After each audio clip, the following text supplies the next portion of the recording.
Hello guys, welcome to the fiction series. Today we are gonna see, what if Naruto x Shalltear x Narberal x Evileye?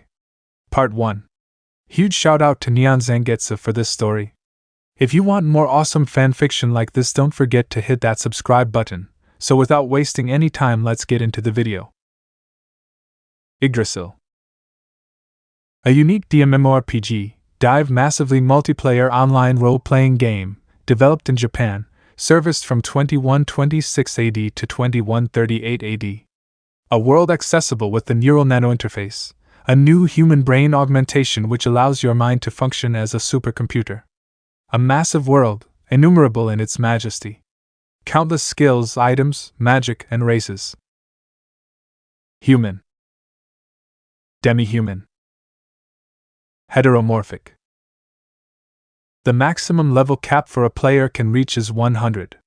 When a player character dies, they immediately lose 5 consecutive levels and drop their equipment. Death has no meaning here. If someone manages to kill you in this world, you just reset and start over. Die. Reset. Repeat. An endless loop that works to eventually desensitize individual players towards their demise with only minor repercussions. I think it's all a sick joke, really. When you suffer the smallest of penalty for perishing, why should you be afraid of it?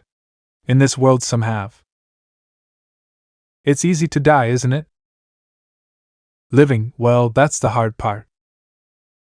Or in my case, living on and on and on. You'd think immortality, that is, the inability to die through age, would be a good thing, right?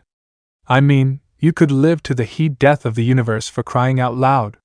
See everything. Do anything you wanted. Life itself would be like a game. That would be wonderful, wouldn't it? To live without fear of death, to exist for all eternity? Immortal? Ageless? Timeless? Wrong. I despise life. I abhor life. I hate life. I've lost everything to this experience of living when I wish only for death. Death that laughs at me, a demise which refuses to come. When you possess an immortal body that refuses to submit to the whims of time, yet made to look on while everyone you love and hold dear is bound by it. Trying to start again over and over and over only to meet the same outcome. So, when the chance was presented to me to get it all back and keep it, I jumped at it. If I could make a world to replace the one I lost, even in a false setting, wouldn't it be grand? This is how the Grand Guild of Konoha, my guild, came to be. Yes, I know what you're thinking here. Naruto, you idiot! It's not the same. How can a facsimile make up for the real thing? To that I say this, sometimes the illusion of happiness is better than no happiness at all. That's Madara logic right there, but what else could I do? Being ageless doesn't give you godly powers, you know. It doesn't matter how hard you work to preserve life, eventually, some way, somehow, your precious people will die and you can't do anything about it. Ahem. If I could have brought them back by my own power, I would. But I don't have the funking Rinnegan, and it doesn't matter if I can crush a mountain. Against time, I'm as powerless as anyone else. Forced to watch as my friends and family grow old without me and wither away. To see them pass on and be forced to march over their corpses. It's not fair. I refuse to acknowledge that reality, no, I reject it. So I threw my old life away and flung myself into fantasy. My guild. Konoha. And now that world is about to be taken away. The Guild of Konoha. Naruto watched the timer like a hawk. Tick. Tock. Tick. Tock. It was there in the corner of his vision, a steady clock winding down to the end. He thought about blocking it, but decided against it on a whim. Every last second in this world was precious to him, and the anxiety that plagued his heart was a small price to pay for the beautiful gem he'd crafted. Even if it did feel like a hollow pane of glass without the rest of his friends. Still, the first level and cityscape of his village was wonderful for the eye to behold, even as the sun slowly set over the stern stone faces. It almost reminded him of Harem. even if he had added a few embellishments. Atop his dragon bone throne, he cast his gaze down and found himself alone. Again. Nobody came, huh? He sighed, shoulders drooping regarding the 9 empty seats opposite him, the empty village below. I'm not surprised. It's not like I've been the most social guy lately. Still. A gauntlet imperceptibly tightened around the black staff in his hand.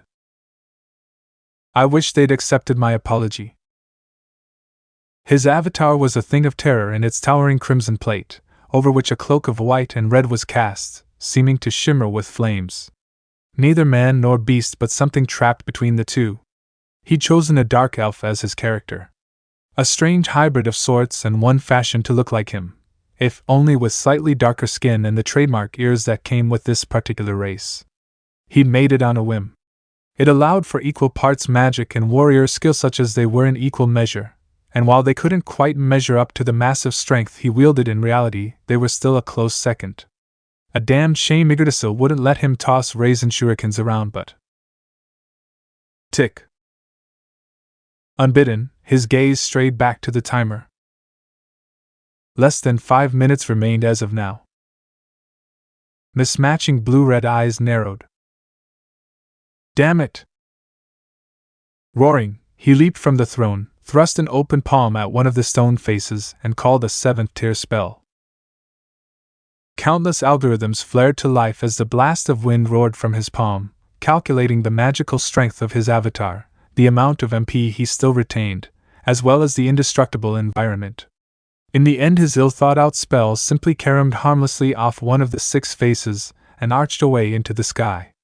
The NPCs below didn't react, likely because they perceived an attack from their lord as a non-threat. Despite that, Naruto immediately felt guilty for his actions and cringed. He'd worked so hard to construct this place, and here now at the end, he was going to lash out. Shaking his head, the armored blonde shuffled towards the doors. I'm such a hypocrite. Twin orange gates, because orange, and why the hell not, opened for their master, exposing a long hallway leading deeper into the center of his world.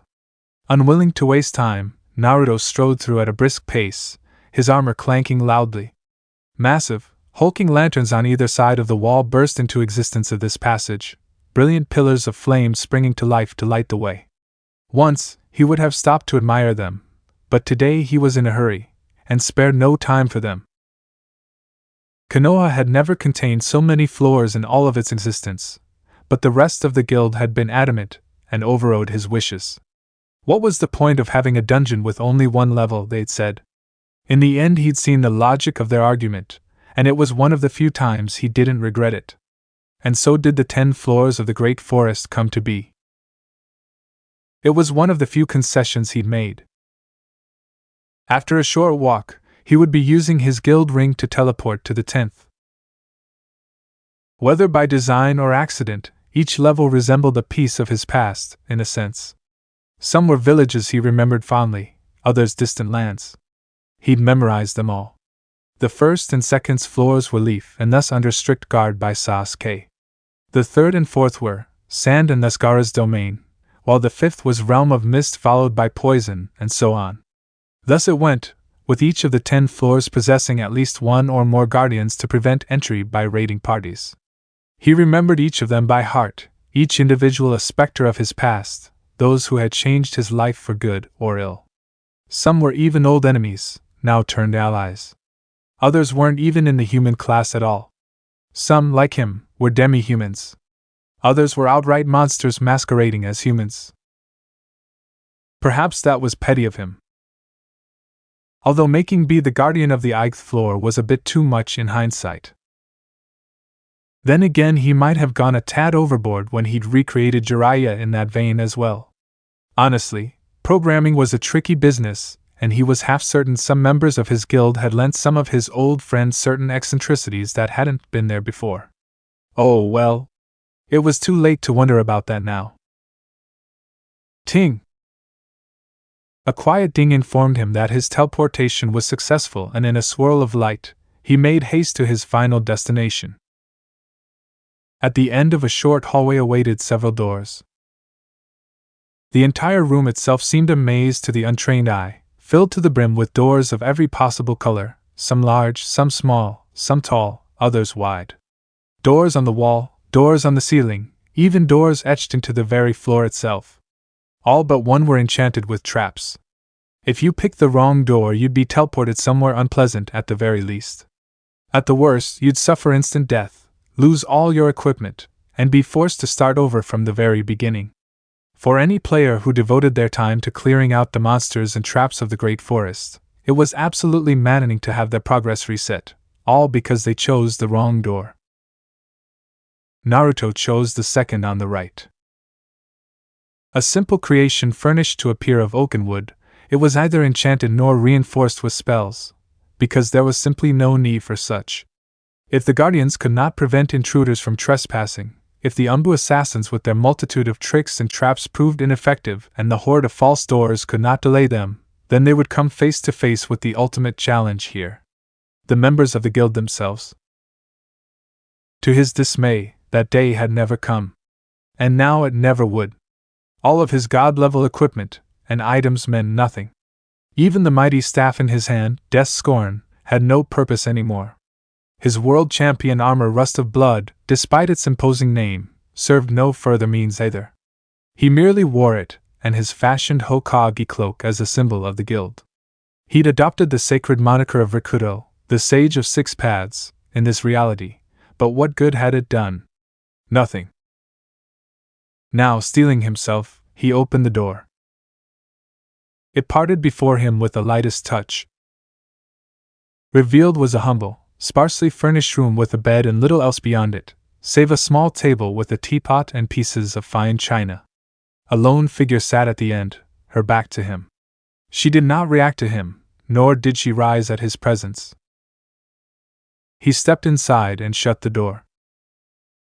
"I'm home." Silence answered. Naruto sighed. "Not like I expect you to answer or anything." Nearly midnight now, and still the timer continued its inevitable countdown to oblivion, inexorable as the gears of fate ground themselves towards that final finish. And once more, he found himself powerless against the whims of time. Once midnight struck, he'd be booted from the server and his perfectly crafted world would vanish once again. The thought made his heart wrench painfully even in this fantasy world. He told himself that this wasn't truly his body even as he grasped at his chest, just an avatar. But the pain was there all the same. Of course, he could always start over in another game, his mates said. It would be simple, they thought, easy for one skilled as him. That had been the beginning of the end. Because he didn't want to start over. This was his world.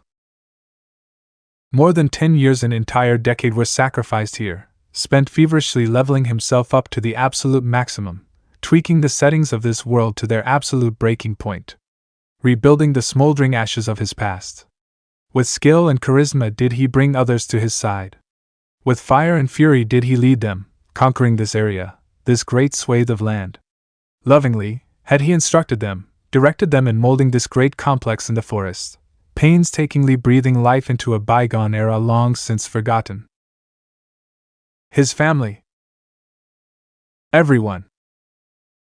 All those he held dear were here in the great forest of many leaves. It was a horrible, corny name, but it fit. He'd skimped out on raids and quests, ignored punitive expeditions to the great tomb of Nazarick, all for this. To make this world and maintain it, to the point of become withdrawn and distant to all others. And one by one did they drop away, until he finally found himself alone with his regret, and these lifelike dolls. It didn't matter if they couldn't speak to him, if they were set and regulated by the infernal commands of the system. They wore the faces of his friends, and they were programmed to act as such. He was their leader, the Hokage, Fire's shadow if you were feeling eloquent, supreme being, and so forth. And it was here, near the very heart of his domain, that the one most near and dear to his heart dwelt.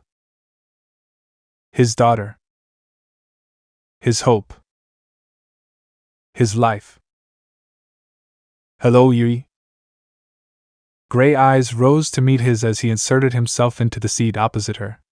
She didn't react, even when he summoned a fresh kettle of tea and poured himself a glass.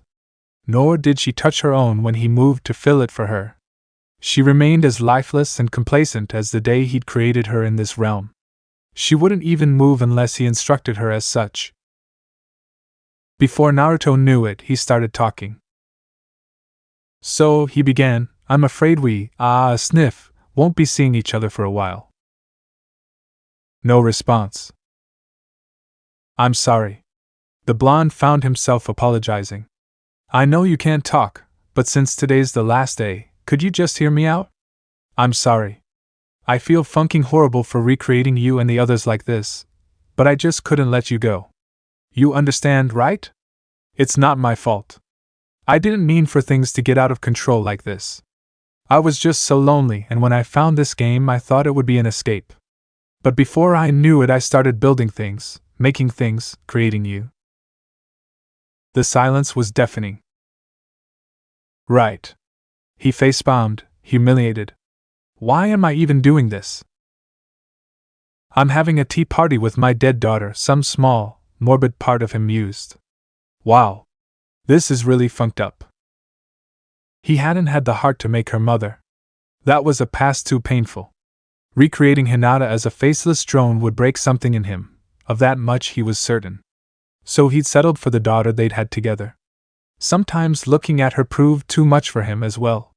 But he couldn't bring himself to delete that smiling face. All dark hair and gray eye, he'd never figured out who she got those from. She wore a light white dress and carried no weapons to speak of. She didn't need to, because in this world he made her a powerful sorceress, eclipsed only by him.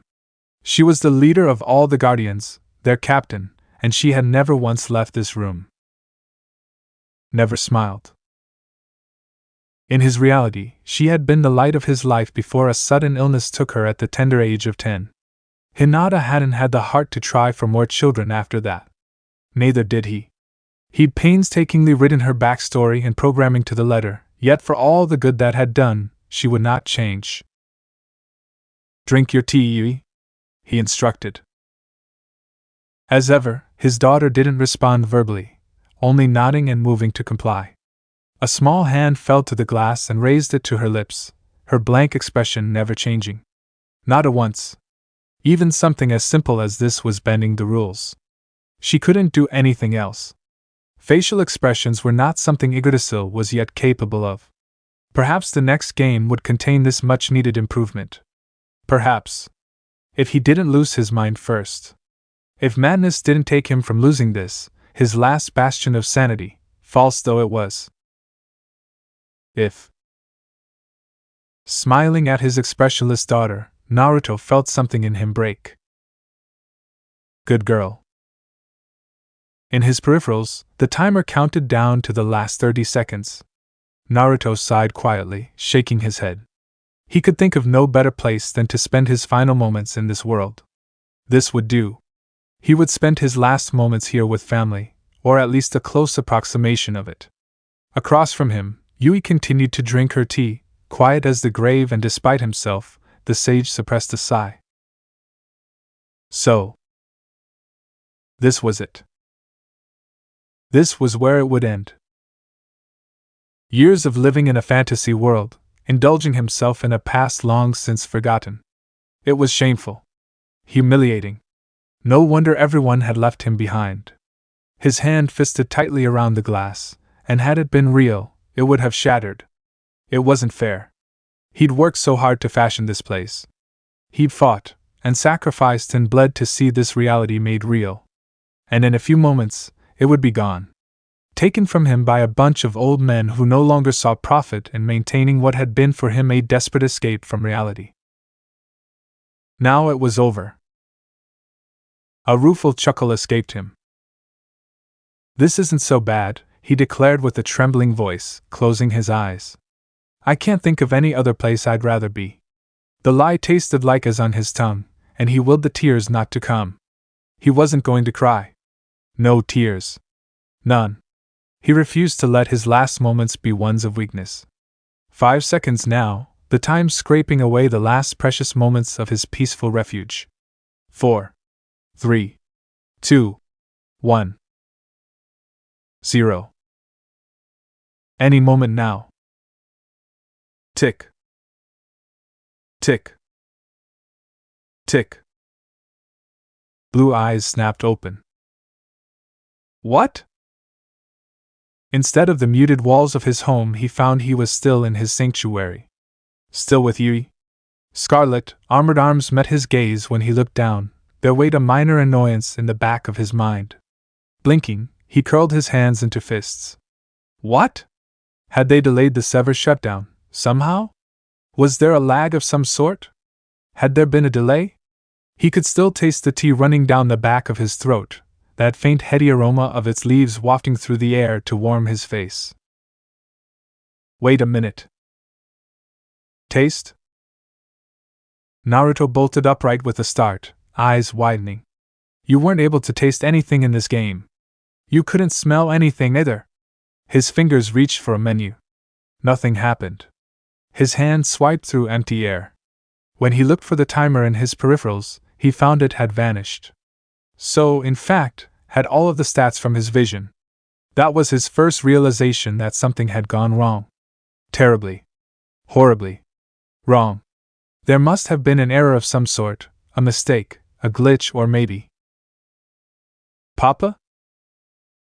He froze. Every fiber of his being went rigid as a thin, soft, reedy little voice filled the air. His head twitched, his neck longing to turn and confirm what he'd just heard. He didn't want to look. Should he look? Did he dare? Almost against his will, he did just that, succumbing to the burning curiosity. Ignoring the sudden stinging sensation in his eyes, Naruto Uzumaki turned, half expecting to find nothing. Surely this was some fever dream, or an illusion, a product of his own hyperactive imagination, strained to the breaking point by all this stress. Yui's small face looked up at him, her large gray eyes full of warmth and confusion. As he looked on, baffled, she tilted her head. Then she spoke again. Would you like some more tea? A tiny hand rose, offering him the teapot. Naruto blinked. Once. Twice. 3 times. What the hell? Then his eyes rolled back into his head and he passed out. Journal log entry, number 2. What? The funk. What the hell, what the hell, what the hell, what the hell, what the hell, what the hell, what the hell, what? The funking hell. What's going on here? This doesn't make any sense. How could this world suddenly become something else? Or is it somewhere? Somewhen? Gah. No sense. No sense at all. This was a game. I tell you. A game. Not real. False. A world of fiction dreamed up by me to assuage my guilt and loneliness. I crafted it with painstaking care. Nothing was left out. Not a single speck ignored. Granted, I wasn't exactly meticulous once I'd reached my goal. Afterward, though, I might have missed a few things and allowed others, but still, pretty damn sure my powers don't include warping the fabric of space and time itself. Alright. Freak out over. Breathe, Naruto. Breathe. In and out. In. Out. In. Out. Okay. It doesn't bother me. Nope. Not a bit. It doesn't bother me. It doesn't bother me. It bothers me. It bothers me a lot. After my little fainting spell, I ordered Yui to summon the guardians and Umbu captains to the 5th floor in an hour. Why? Simple. I need a head count. Need to see how they react to me. Need to be sure this isn't a dream concocted by my broken mind. How will they see me? Will they respect me as loyal friends with genuine emotions? Or will they try to tear my throat out for desecrating their memory? I'm not sure which would be worse. I need to figure this out. Because somehow, my carefully crafted illusion has become a reality. That reality has trapped in a world I don't truly understand. By all rights, I should be terrified. Horrified. In all the scenarios I'd planned for, this was never one of them. I never expected to wake up one day and find everything to be real. My actions have consequences. If even 1/10 of them are as real as Ooal, I don't know what I'm going to do. I have to give orders. I have to establish balance. Booties, it's so wrong for me to be happy? Haven't I at least earned that right? To enjoy this for a while? Just a little? Shit. The 7th floor of Konoha. Atop his throne, the sage of the great forest looked up from his mental journal and sighed. So that's how it is, he finished, instructing the kneeling individual with more than a touch of unease. As Chief Scout, I am entrusting you with this matter. When the NPC didn't respond, Naruto gave another sigh and allowed himself to slip back into his cultivated persona. Your orders are as follows. Firstly, are to depart the great forest immediately, and report back on our surroundings and any items of interest. Secondly, do not engage any enemies. Your life is of the utmost importance. Investigate any nearby settlements you find and report back. Do you understand? Impossibly, the chief scout bowed deeper. Understood, Lord Naruto. Naruto shifted on his seat, restraining a wince. Are you sure about that? It certainly felt strange speaking to a dead man. Niji? Absolutely, sire. The individual prostrating himself before him was a dear friend, and never once had he called him that. It was jarring to say the least. He was even wearing the same attire now as he had on the day of his unfortunate demise. And yet they were here, in this new world, having a conversation. A stilted one mayhaps, but still. And stop calling me that.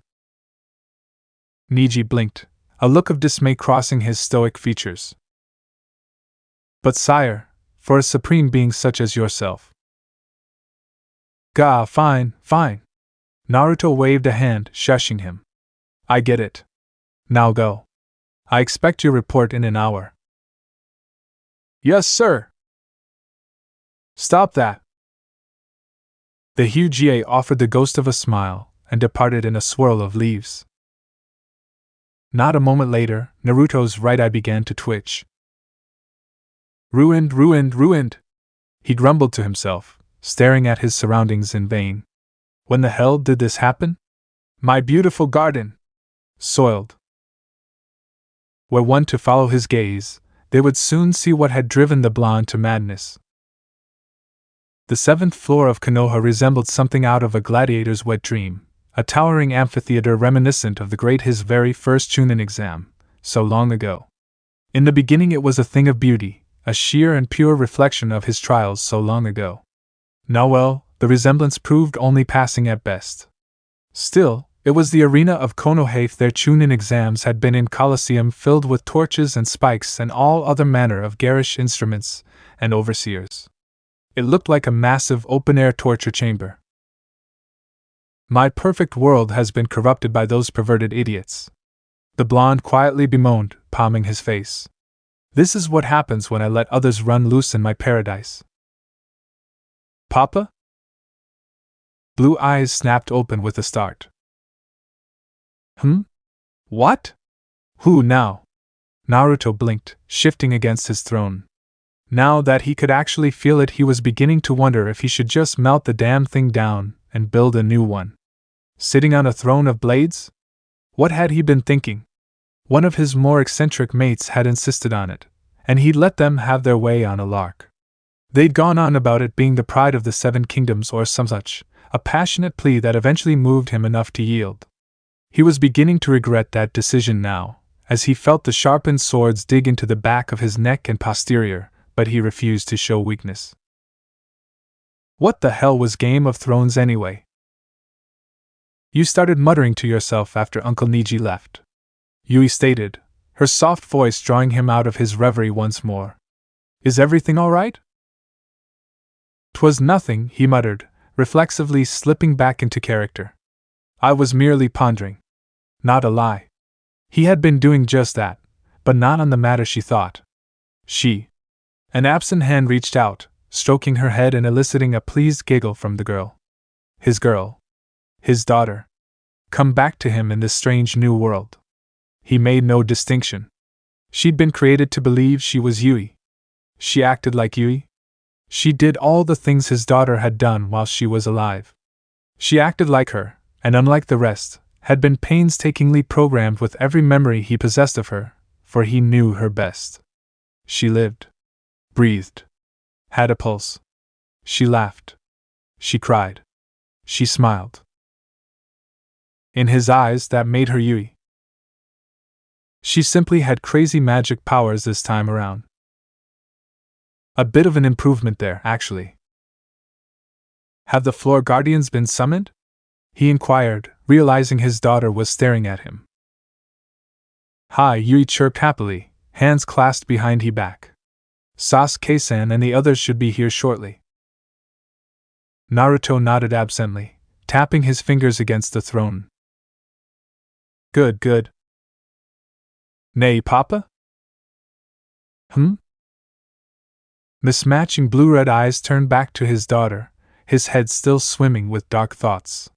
As such, Naruto found himself rather stymied when her small hand reached out and clasped his. Pale fingers gripped down on his armored gauntlet with surprising strength, snaring both it and his attention in one fell swoop. The quavering yet determined look in those silver-gray eyes did far more to rebuke him than any blow possibly could.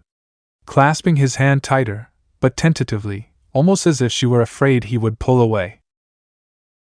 "Can we go out and play after this?" Something in him melted. "I'm such a fool." Shifting in his grand throne, the armored blonde leaned forward and placed his free hand atop hers. "Of course," he soothed, patting her head. "As soon as I've conducted my business with the others, we can play to your heart's content." Dream or not, he was in no hurry to escape this world. If this was the one and only place where he could be reunited with his daughter, then here he would gladly stay. Yay! Her smile was pure sunshine. Still, what was taking everyone so long? He tried to recall each of the floor guardians and their subordinates by heart, and found that, suddenly, he couldn't. He knew many of the guardians themselves, but then there was the Umbu division, and he never really spoken to many of them, save but for a handful. Not to mention the creations of his allies, and there were no counting those. Oh, he knew his quite well, he simply realized that this change might have altered them, as well. Part of him remained stoic on the matter. He felt calm. Almost oddly so. His panic hadn't lasted long at all. In fact, he found himself almost pleased by the situation. Curious, but pleased. Still, an increasingly small part of him began to fret. Then again, he was fairly certain some had followed his lead a touch too much and created characters of their own. Some had even gone a step further and used his ideals to copy existing ones into this world. That is to say, others from different realms. Until now, he hadn't given the matter much thought. He was quite content with his family and the world he'd created. Let the other guild members create or recreate whomever they wished from their shows or comics, and the like, he decided, it mattered not a whit to him. They could play in his paradise as long as they wished, so long as they didn't break it. Of course, that had been before everyone left. Before reality turned itself on its head and everything became real. Now, chances were, he was going to have to deal with the fallout of their actions. Anime. Movies. Television. Who knew what manner of characters they might have created when he wasn't looking? To be perfectly fair, Naruto never was and had never been one to indulge in such things. Not when he had a world to recreate. He certainly didn't know what anime or manga was, for that matter. Despite his personal reservations at the time, he'd let his guildmates run wanton with their desires, banning only their most heinous creations when threatened by the administrators. There was one blue-haired woman in particular who'd towed that line, dangerously so, until her maker's increasingly disturbing pastimes found him at odds with Naruto. Arguments ensued, followed shortly thereafter by chaos. In the end, the perpetrator was kicked not only from Konoha, but Yggdrasil itself. Supposedly he was languishing in a prison somewhere in Tokyo for deviant behavior. The very thought made Naruto shudder. As guildmaster, the choice had ultimately fallen to him whether he should or should not delete everything left behind by his former guildmate. Most of it proved simple. He'd auctioned off the man's armor and items in a fit of rage, and the ex-guild member's substantial fortune went straight to Konoha's coffers, as did everything he wasn't able to sell. But on a whim he decided to let his creation be. Empathy, mayhaps? Knowing what it meant to pour your heart and soul into something, only to have it languish in limbo for eternity. Perhaps that was an act of folly on his part. Still, he couldn't bring himself to regret it. She'd been left to languish on one of the lower levels ever since, another testament to his weakness. He'd visited her on occasion to make certain she hadn't wandered off to one of the higher floors, and each time swore he would delete her and end this pitiful farce. But always he came up short, unable or unwilling to simply wipe her from existence. If she had indeed come to life with the rest of this world, that one might prove to be something of a problem child. The name of that man's creation remained with him to this very day, if only because he hadn't bothered to remember that. A sadistic blade-wielding sorceress who specialized in all things ice. He'd taken a glimpse at her backstory once, and it had been worrying.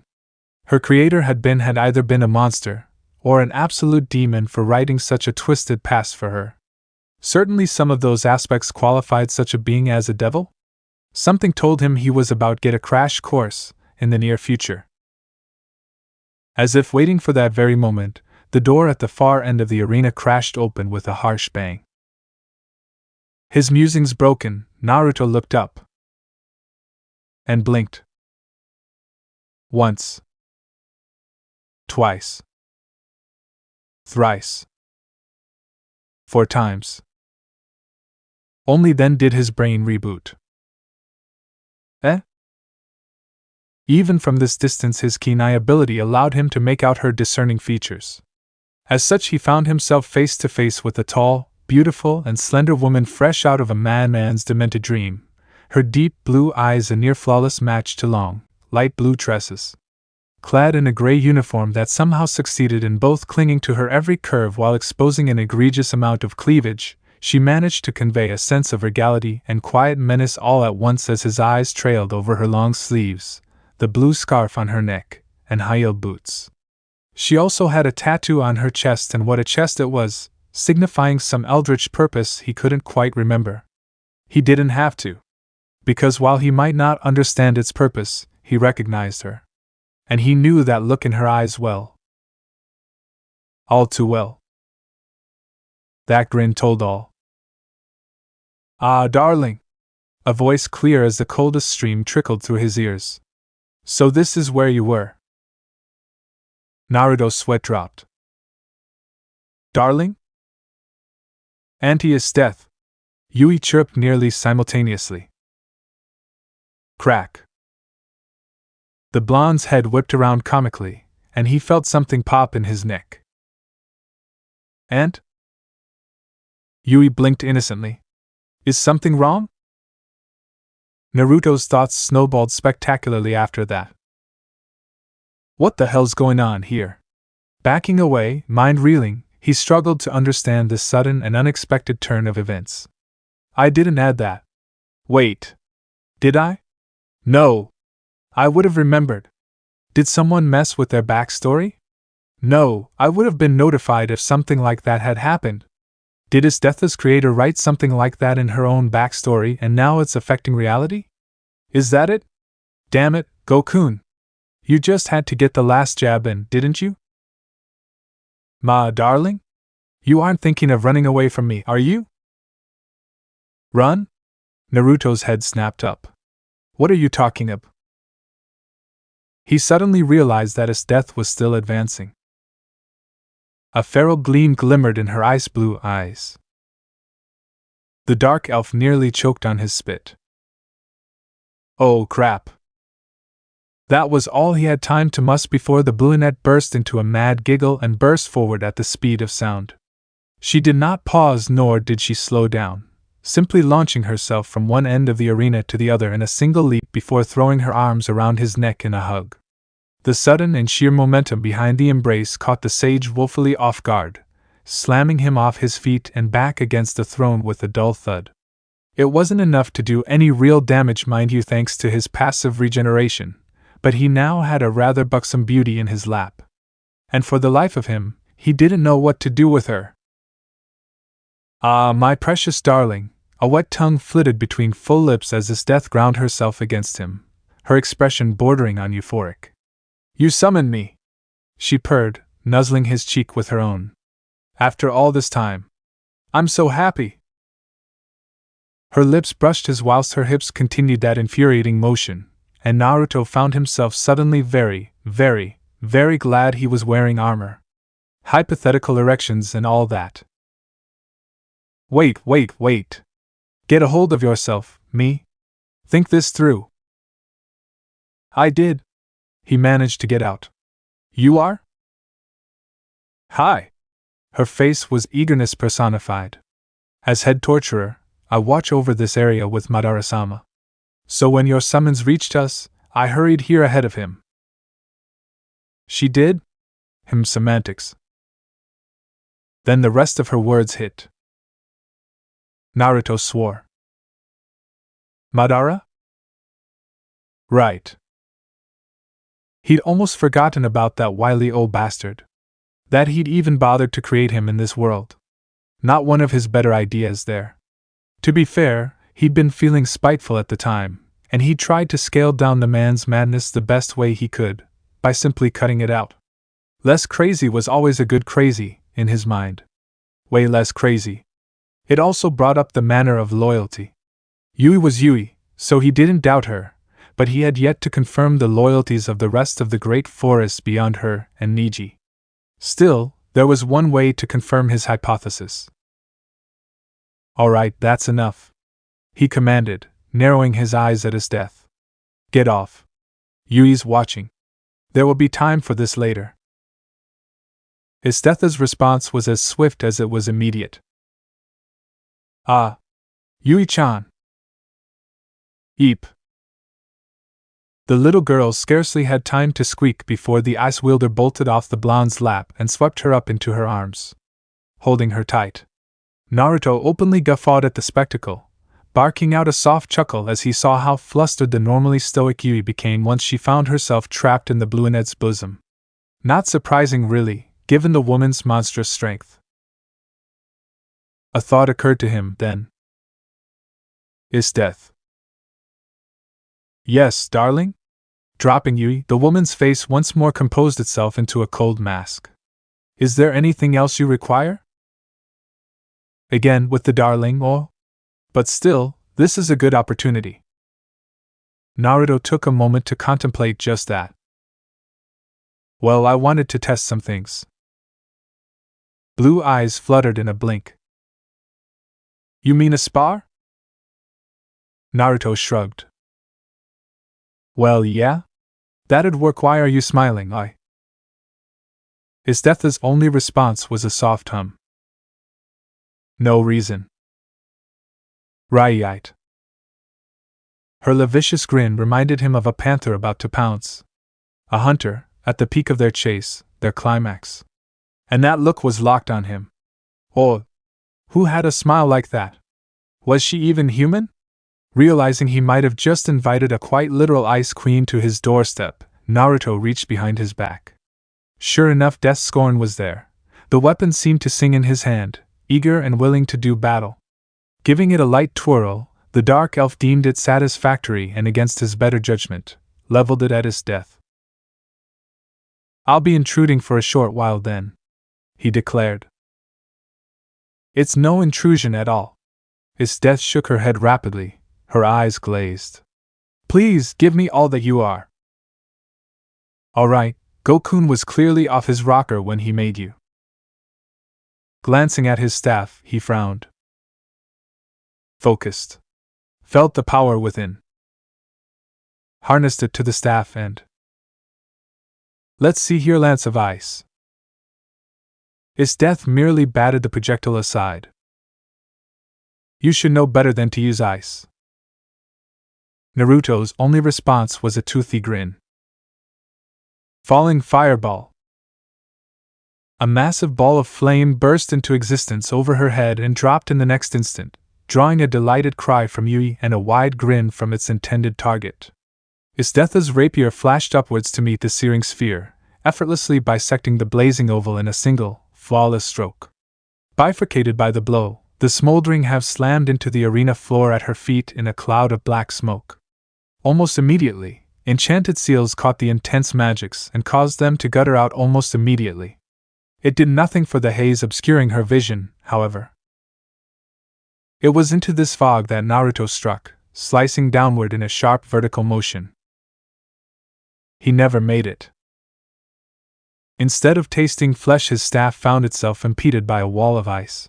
A stray thought converted his staff to blade form once more, and the frozen barricade parted before it like butter. Her rapier was there to greet him for the merest of moments, the unexpected strength of his blow driving her back half a pace. Taking hold of her wrist, the blonde swung her down into the ground, momentarily forcing the brunette to give ground once more. This drew a snarl from her, and her knee shot up, smashing into his nose to drive him away. Now it was Naruto's turn to retreat, rubbing his face. Just now I didn't feel anything. Why? Such strength. Isdeth exulted, grinning as she brandished her blade. As expected of my darling. Blue-red eyes snapped towards her. Why, thank you. That was all Isdeth heard before death's scorn descended again, the last word punctuated by a roaring wall of fire. Naruto had to give her credit, because she retaliated almost immediately, diving out of the way and hurling a dozen skewers of ice towards him, burying the frigid splinters against his ribs. Again, there was no pain. He didn't even feel it. The light knockback effect gave him pause, but still, he felt naught but the slightest twinge. Some level part of him became aware that he'd sustained some semblance of damage, of course, but the injury itself so minor that by the time he used life essence to glance at his health, his regeneration had already restored it. There wasn't even a wound. Alright, either my hit points are insanely high, or she isn't trying to hurt me. Let's see if we can change that. Thrust a hand forward, he called upon his dwindling MP once more, and was well rewarded for his efforts. A trio of scarlet circles sprang to life before him, the spell leaping to his lips even as he focused and narrowed it to a single, focused point. Around him, his mana took another significant dive as its master declared. Maximize magic, Vermilion Nova. For the first time since their battle had begun, Isdeth cried out in genuine pain. Engulfed in a column of fire, she staggered back a step, her hat disintegrating as she hurriedly cast it aside. Her ice magic flared not a beat later, extinguishing the roiling pillar of flame, leaving her slightly singed. Well, perhaps he'd gone a bit overboard with that spell. Isdeth looked like she was actually hurting now, favoring her right side. Hee hee. He wasn't expecting the laughter. Ah, my darling! She cackled in dark exultance, eyes wide with malevolent glee. That really hurt. Are you a masochist or a sadist, though? Naruto blanched inwardly. Outwardly, he grinned. If you have a problem with it, then make me stop, Isdeth, he declared. Make you stop? She balked. I want you to hurt me more. Then attack me with all that you have. It was exactly the right thing to say. Blue eyes narrowed to hungry slits. Triplet maximize magic, hail pounce. Naruto watched the azure aura stem from her body, restraining a frown. Now why does that sound ominous? His words trailed off as a towering shadow swam into existence overhead. The towering glacier, for nothing less could possibly describe its majesty, was a sight in and of itself, easily large enough to plug the arena 3 times over and crush everyone within.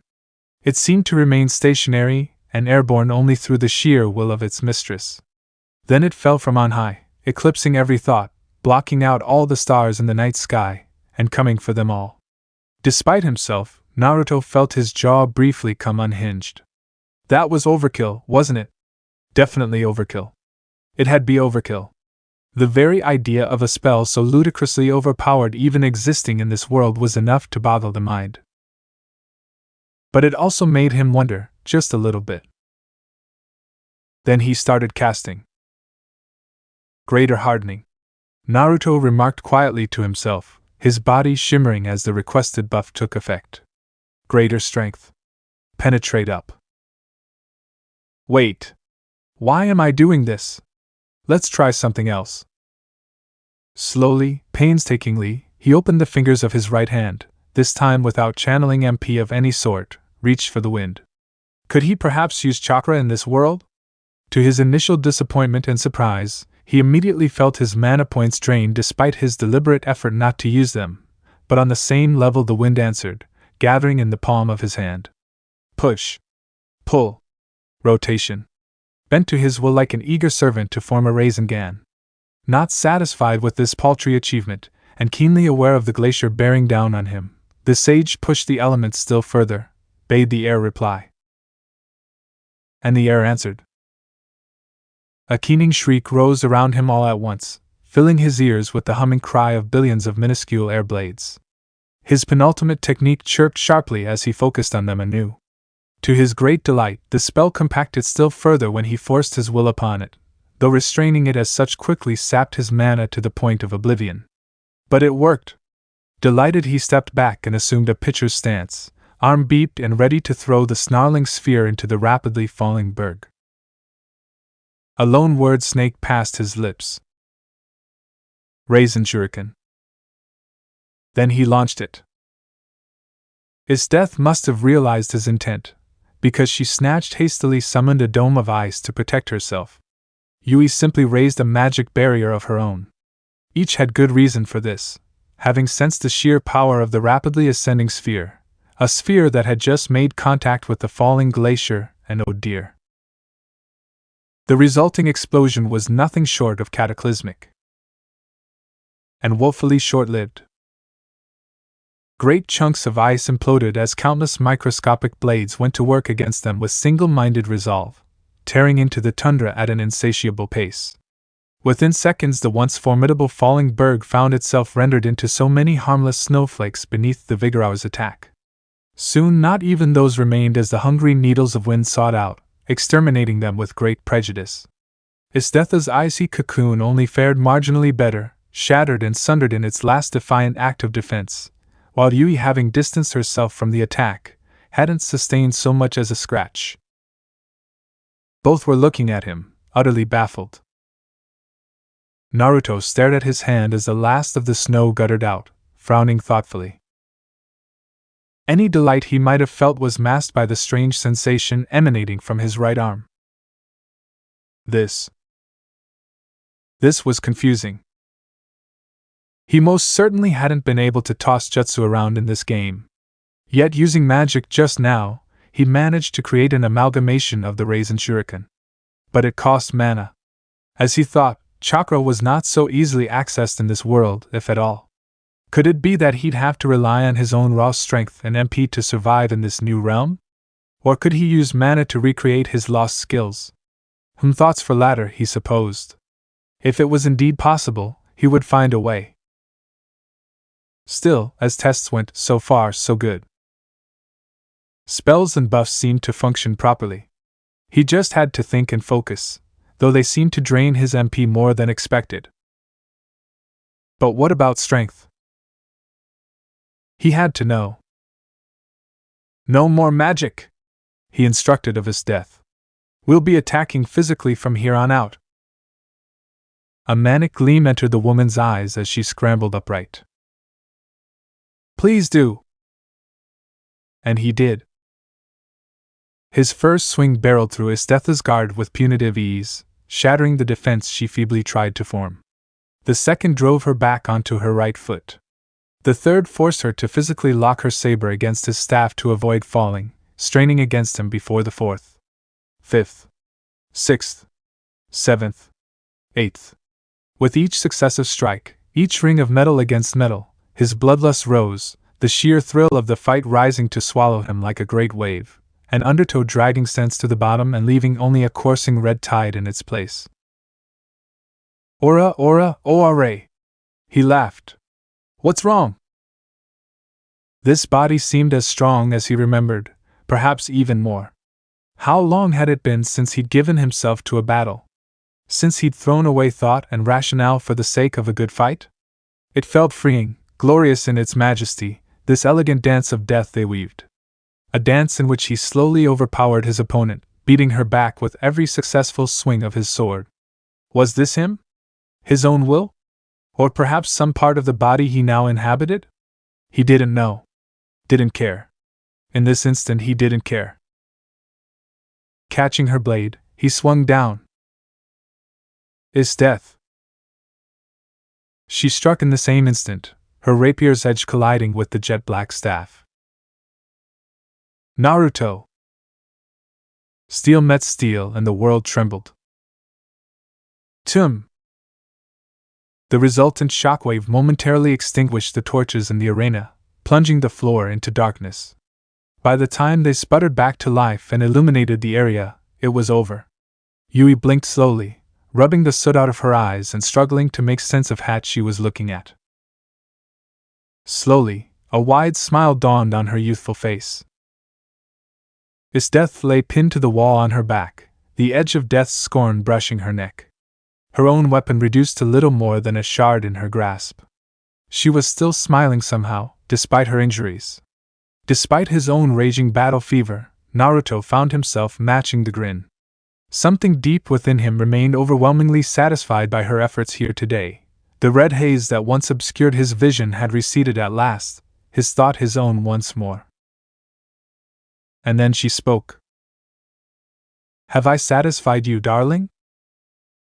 His instinctive answer was yes, but something in him pushed the word aside and ventured into the realm of grandiose.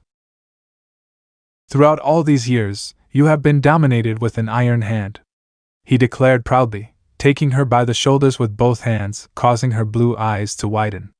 When your back should have been broken, you stood tall. Though the one who created you left you to rot, you still rose beyond him. To stand against me and cast such a mighty blow. I'll give you T-Sat this moment you are strong. Her eyes watered. That's the greatest compliment you could give me. Whatever response Naruto might have mustered was summarily drowned out by a loud shout. Naruto arched an eyebrow. Red-blue eyes swiveled in place and found themselves riveted by a familiar crop of purple hair. That, and the fishnet mesh the owner of said hair wore. Or maybe it was the trench coat. Problematic. Well, even in another world, Anko was still Anko, he supposed. Eyes the color of poison honey glared bloody red daggers at his death. Snake-like slits narrowed intently on the battered woman. For a fleeting moment he struggled to remember why her eyes reminded him so much of Orochimaru's, right? She'd absorbed the old snake bastard towards the end of the war when he tried to take her chakra. Good on her. Better the crazy woman you knew than the man you didn't. Of course, said woman was now bearing down on his death with an aura of pure malice, so. What the hell are you doing with Naruto-sama? Again with the Sama? The brunette smiled gracefully. Whatever he wants me to, bitch. Ha! Oh, I'm sorry. Isthetha's laughter muffled itself behind her palm.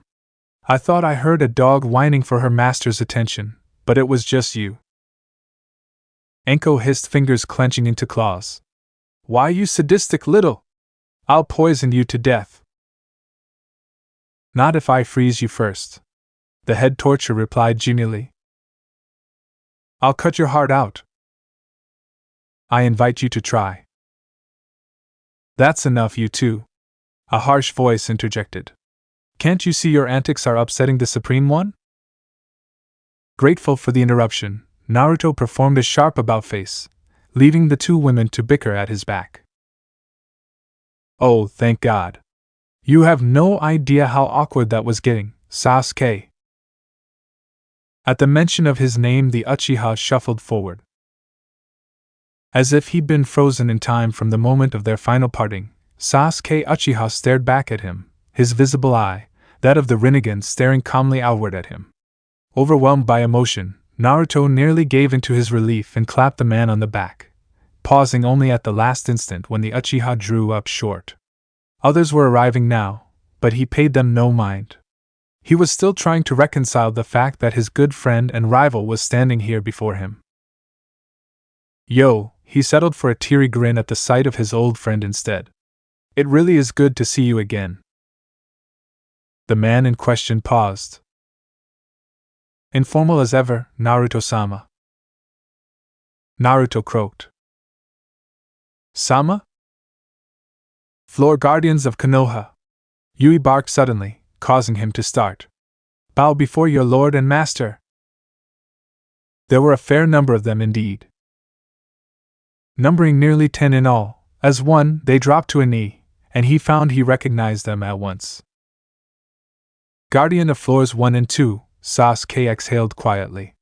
Uchiha Sasuke. I bow before the Supreme One.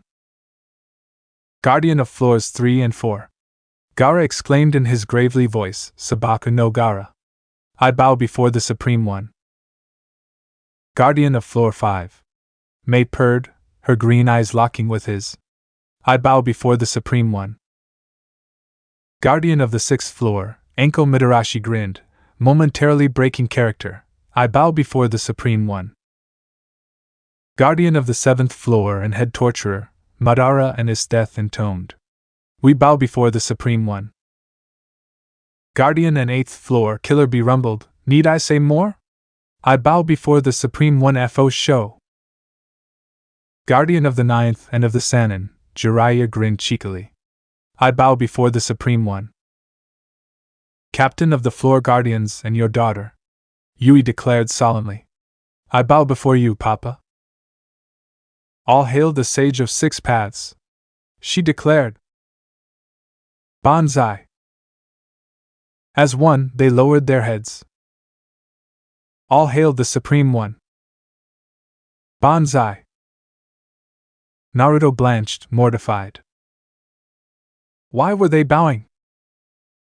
The very idea of it should have been foreign to him, yet, part of him actually enjoyed it. To his great disgust.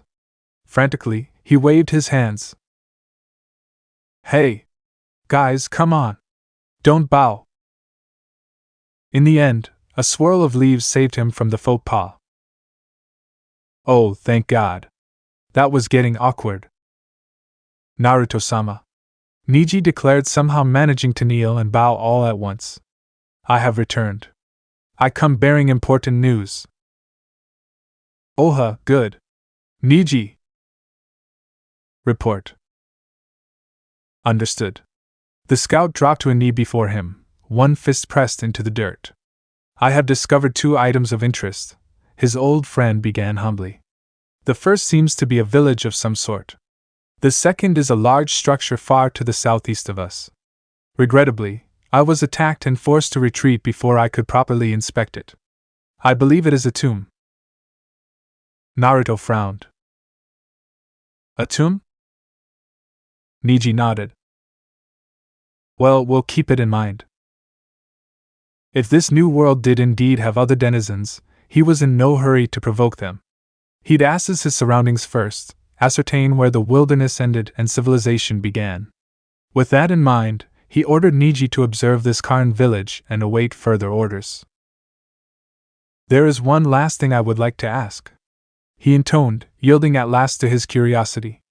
What am I to you all? First, Sasuke? Our leader. Dark eyes met his unflinchingly. The one who built this great village and strives to protect it. A goal to strive towards. Gaara? One who always takes others into consideration before acting.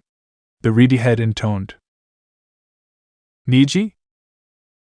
Blank eyes regarded him. A thoughtful liege who cares for his minions. May? Full lip quirked in a small smile. The man who cast his existence aside to bring us back from the brink. Enko? A merciful ruler who stayed with us to the very end. Is death? The epitome of perfection. And the man I love. You're right. Madara? The Ancient One seemed to consider that for a moment before he replied. You are a man with an ideal who stands above all others, who strives to create peace. You cast all aside before you in your wake, as a supreme being should. Unbidden, he shoved his head deeper into the dirt. I am humbled to serve you. Be a thriven ruler who goes with the flow. Sage of the six paths, your strength ain't for show. Naruto nearly face-palmed. Jiraiya? The epitome of a gutsy hero. Naruto colored a bit at that. Lastly, Yui? His daughter beamed him a beatific smile. Everything. A silence followed. Naruto chuckled into the palm of his hand. Then, surprising even himself, he began to laugh. It was a deep, throaty sound, one that had no business issuing forth from a man's mouth. Yet it did all the same. His cackle caught the assembled guardians completely unawares, several of them starting violently as he doubled over, physically clutching at his stomach to prevent himself from coughing. Yes, yes, yes.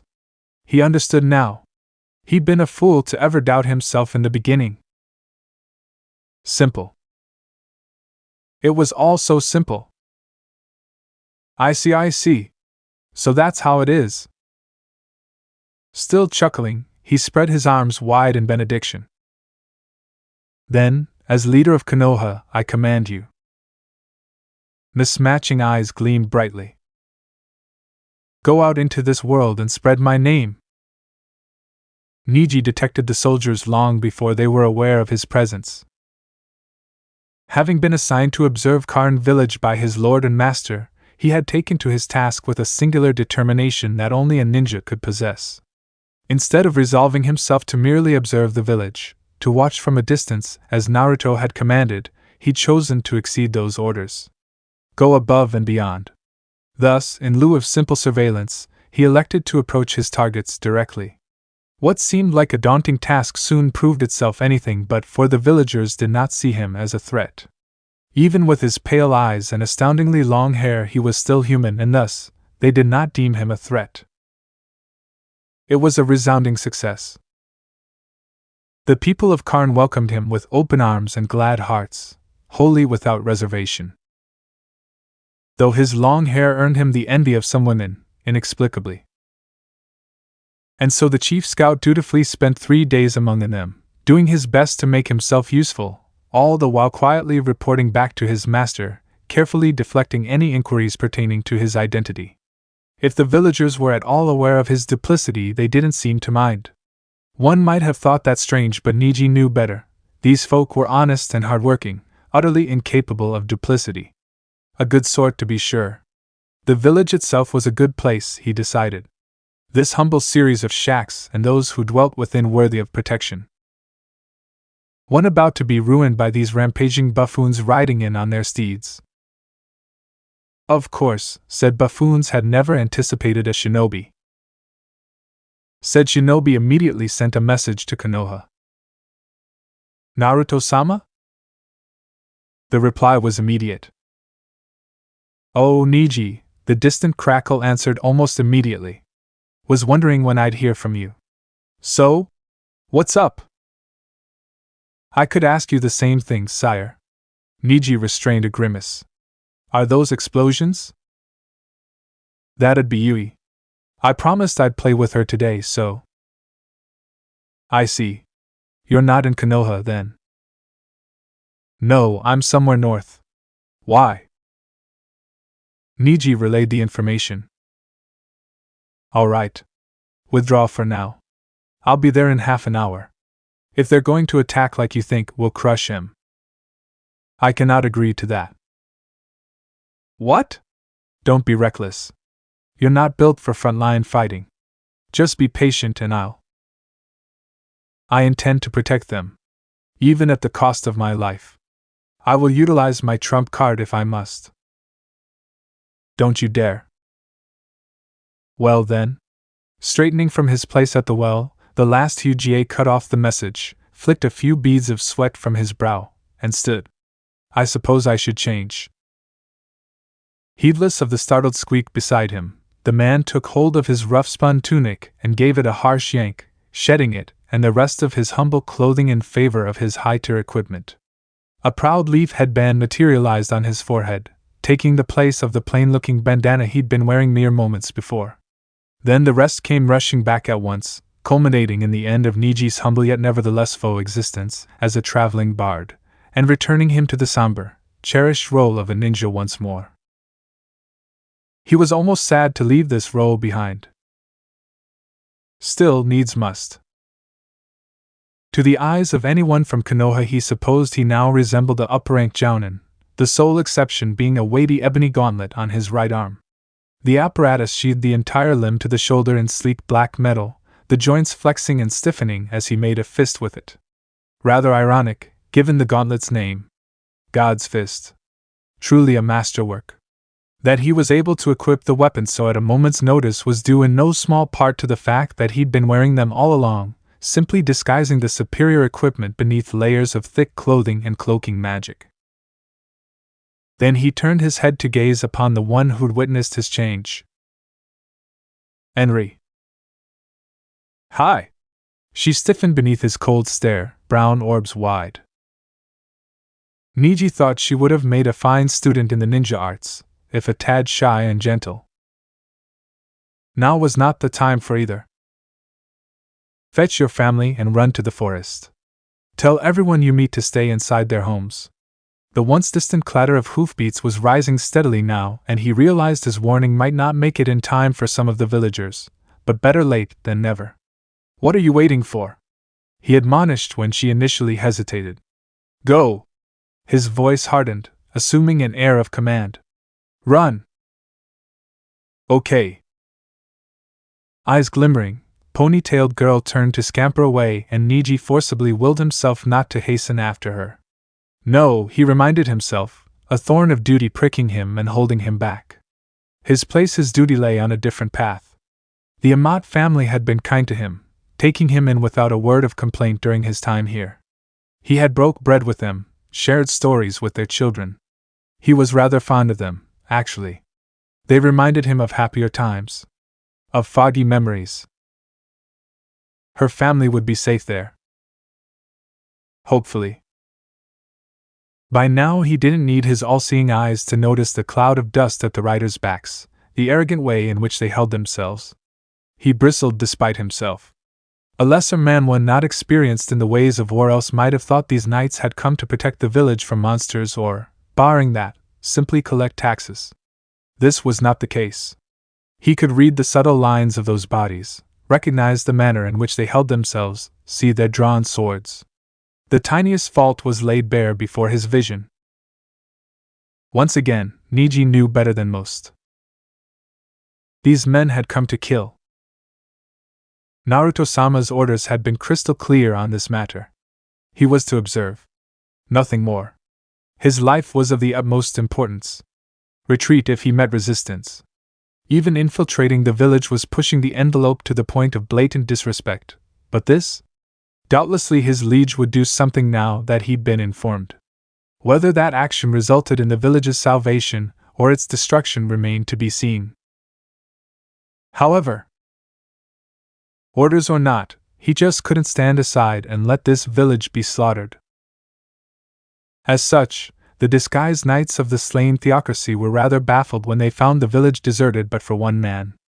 Said man waited patiently as they dismounted, his keen eyes taking each of them in with quiet surety. Only the staunchest resolve prevented their leader from simply leaping at him. Or perhaps it was dread? The way he looked at them as if they were meat. Cattle, to be drawn and quartered and devoured, nothing more than wheat to the chaff. That was impossible, of course. A mighty warrior he may well be, but he was but one. They were many. What could he possibly do? What indeed? Who the hell are you? One of them, distinguishable from his faceless brethren only by the air of command in his voice, stepped forward to meet him. Neji offered a grim smile. I am no one. The scout straightened beneath their discerning gaze, pale eyes narrowing to calm lavender slits. His armored arm rose ponderously, its open palm placing itself between them and the village. Like a firm and immutable pillar, he held this stance even as the leader approached. Unblinking. Unflinching. I'll say this once, he declared, raising his voice. You won't lay a hand on the villagers. Shit, one whispered. How did he know? I didn't until now. Damn it.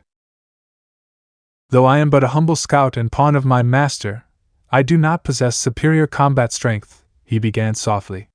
Nor do I boast exceptional endurance. Yet I can declare with utmost certainty that I am stronger than each and every one of you here. If you attack me one by one as you are now. His hand curled into a claw. You will die. Why, you arrogant little. Crunch. He got no further than that as Neji stepped forward and struck, driving 2 fingers into them through his unprotected larynx. A spurt of blood heralded the man's end, and scowling, choking, gurgling on his own blood, he clutched at his neck in a vain attempt to stave off his end. To no avail. A flourish of the ninja's hand declared the knight's end, ripping the taut digits free and leaving him to topple backwards, tumbling to the ground like a felled tree, all the while pawing at the aquin-sized hole in his neck. His companions turned disbelieving. How? Neji exhaled calmly, uncaring of the blood dripping from his hand. I do not remember dying, he declared, raising that very hand towards the heavens, yet, Naruto-sama emphatically states that I have already perished once before in this meager existence of mine. Therefore, white flames licked at the edges of his shoulders, gradually stemming across his body, in order to ensure that I never fall again. The gauntlet on his arm seemed to ride before their very eyes, clambering across his collarbone, no, now his shoulders, consuming his chest and neck in the strange, reflective metal. To make certain that I should never cause his heart to wrench with sorrow, I will eliminate each of you with extreme prejudice. What the hell is this? None of your concern. The pale-eyed ninja replied, bathed in pale white relief. Come at me prepared to die. Remarkably, they did. Neji calmly batted the first weapon aside as though it were no more than a harmless stick, leaving its owner helpless to the follow-up strike that smote him through the helmet and between the eyes. He caught the next, and subsequently drove that very same blade through the nearest knight's armored torso. By then the others were well and truly upon him, and the chief scout found he had no time for thought. Only action. A mad dance followed, his arms a constant blur of motion as he struck, caught, riposted, and viciously carved the fear of God into their very souls. 8 trigrams air palm. A wave of focused pressure shot forth from his palm, battering knights and horses aside, tossing them into the air with ease. Still they came. Rotation. Those nearest to him soon learned the folly of close combat, the high-powered spin grinding them to raw chunks of meat in spite of their armor. Still they came. Still Neji fought. Even then, it came as something of a surprise when he realized there were more than he'd initially surmised. Far more.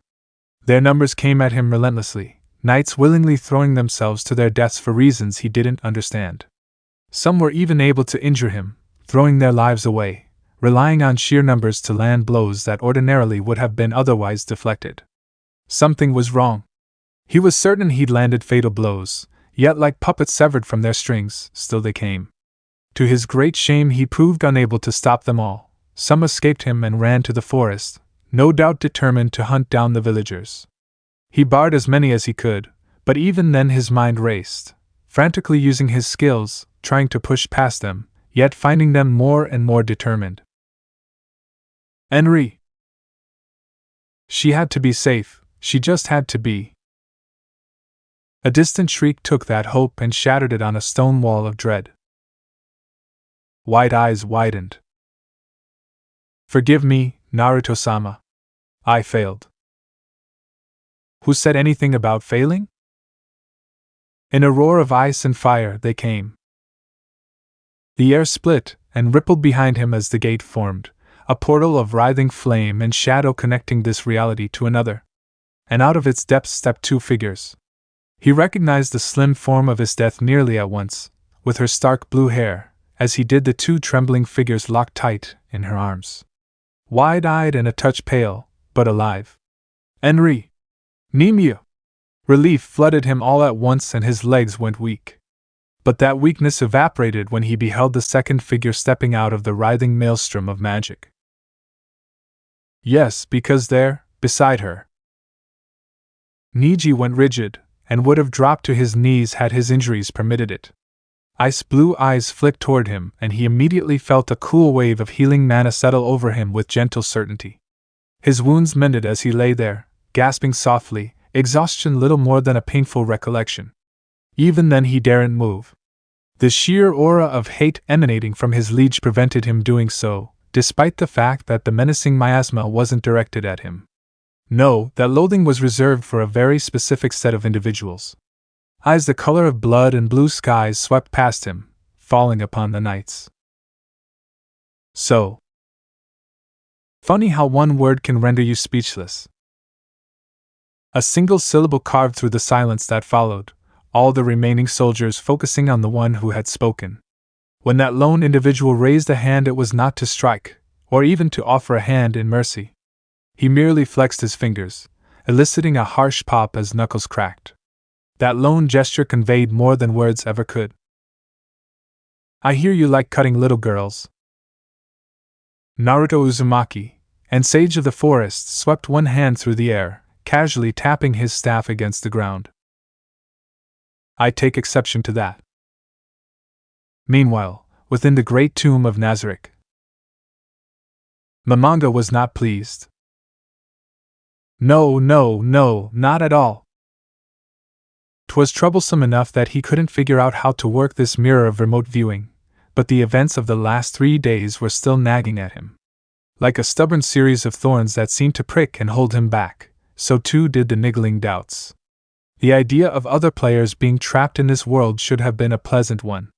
It would mean he wasn't alone in this world. Ordinarily, he would have preferred it to be someone from Ainz, but he wouldn't be opposed to meeting someone from one of the more insular guilds as well. He too was aware of the matter of the Great Forest. There had even been 2 conflicts there already. The first when an intruder neared the tomb, before Seabass subsequently drove him off. A scout. Then a second incursion, far more forceful than the last. Another act perpetrated by a lone individual. If he recalled correctly, that territory had once belonged to a certain man. Someone who'd been with the game since the beginning.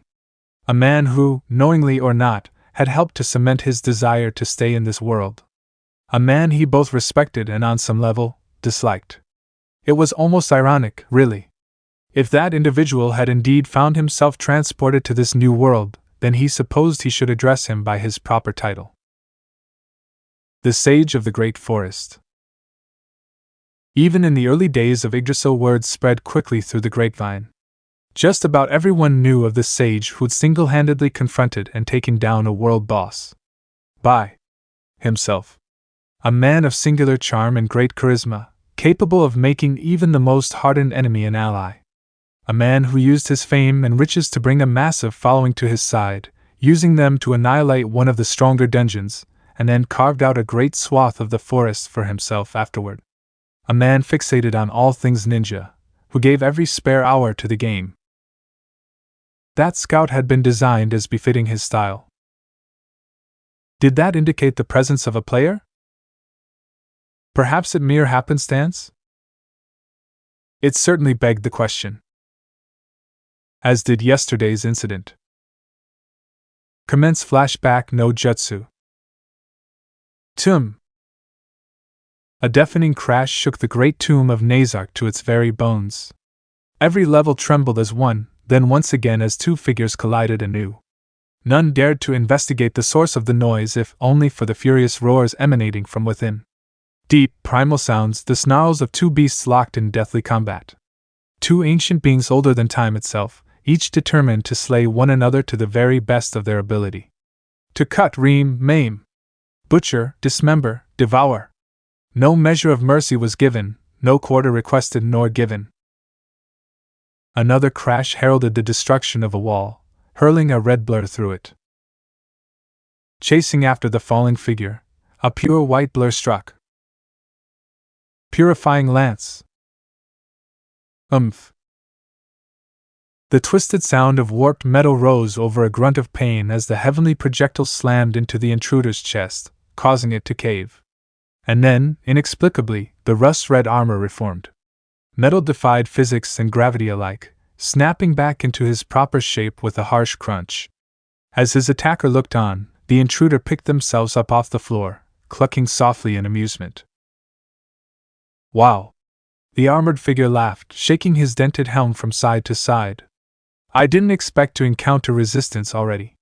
You're crazy strong, you know that? Shalltear Bloodfallen grimaced, her mouth forming a thin line of annoyance. I could say the same for your defense. Raising their gaze, they found themselves face to face with a vampire of short stature, possessing the appearance of a buxom 14-year-old girl. She was a true beauty, with pale shiny skin, clad in a gorgeous dress. Those burning, seductive red eyes seemed to tempt you to your very soul, and fine facial features. Her silver hair lay tied in a ponytail, allowing others full view of her face.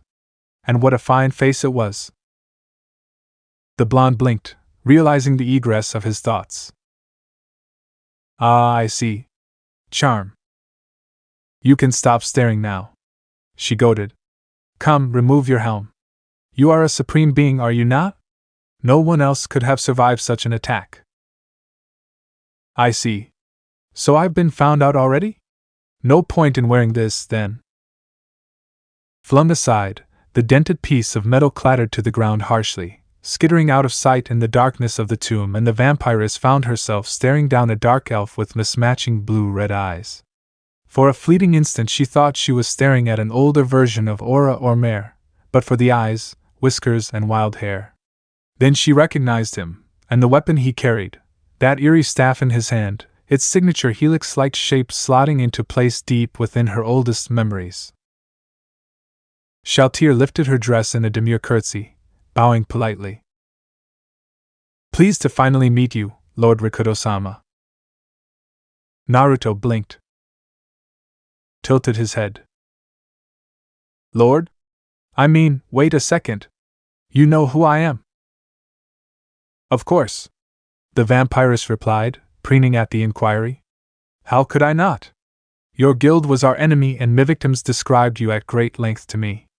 Any enemy worthy of Ainz's respect deserves to be addressed as such. Red eyes regarded him intently, burning like twin coals in the darkness of the night. Truly, it was fortunate of me to encounter you here.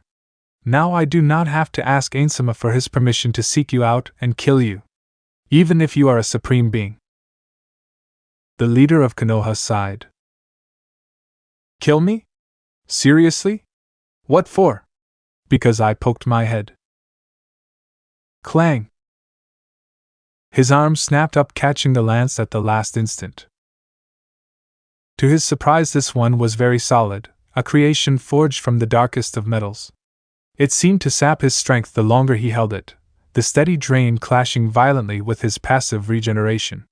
Still, he daren't let go of the weapon for fear of her firing another one of her purifying lances at him again. That damn skill really hurt. A few more of those would place his hit points dangerously into the orange, something he didn't want to risk with what little he knew of this madwoman. So? Stalling, he forced a grin. Are you going to answer me or not? You are a threat to Ainz-sama's ambition, came Shalltear's chipper reply, her petite mouth splitting in a wide grin as she struggled against him. Even if he does not yet realize it, I cannot allow that to pass. Blue eyes burned gold. Well, that's funking adorable. Shalltear blushed, and subsequently grimaced. I'm afraid I'm going to have to trample you now. For his sake, of course. Naruto beamed. I invite you to try. Oh ho? And what can? Rasengan. Shalltear never saw his free hand snap forward, but she most certainly felt it as the spiraling sphere slammed into her stomach. Almost immediately it tore through her dress and into the flesh of her stomach. Shredding her impressive defenses as though they were made of paper, the sphere ripped the proud vampiress from her feet and hurled her through a wall. Even then it took nearly all the strength her current form possessed just to extricate herself from the snarling pressure against her stomach and negate it with a burst of magic destruction. Got you. The blonde was there even as she swung her lance to cancel the spell, taking advantage of her brief immobility. His fist filled her vision with terrifying speed, armored knuckles swooping down on her startled visage in a single blink. Crunch. Shalltear found herself uttering a very unladylike shriek when those knuckles barreled into her face and launched her into the ceiling. A cloud of dust answered, the thick stone cracking before her passage. Trapping her. Wedging her very form against the mortar. Seething, she cast a smoldering glare down at the blonde. How dare you make me utter such an ungraceful sound? Did I hurt the widow vampire's feelings? A silence passed between them. Shalltear-chan, was it? Naruto's voice catcalled after her, as she struggled to extricate herself from this unexpected bind. Why don't you try fighting me seriously? You're going to get hurt at this rate. Red eyes burned in the haze. You. When the dust cleared, she straightened, ready for battle. Shalltear stood tall and proud, clad in full body armor dyed in blood-like crimson color.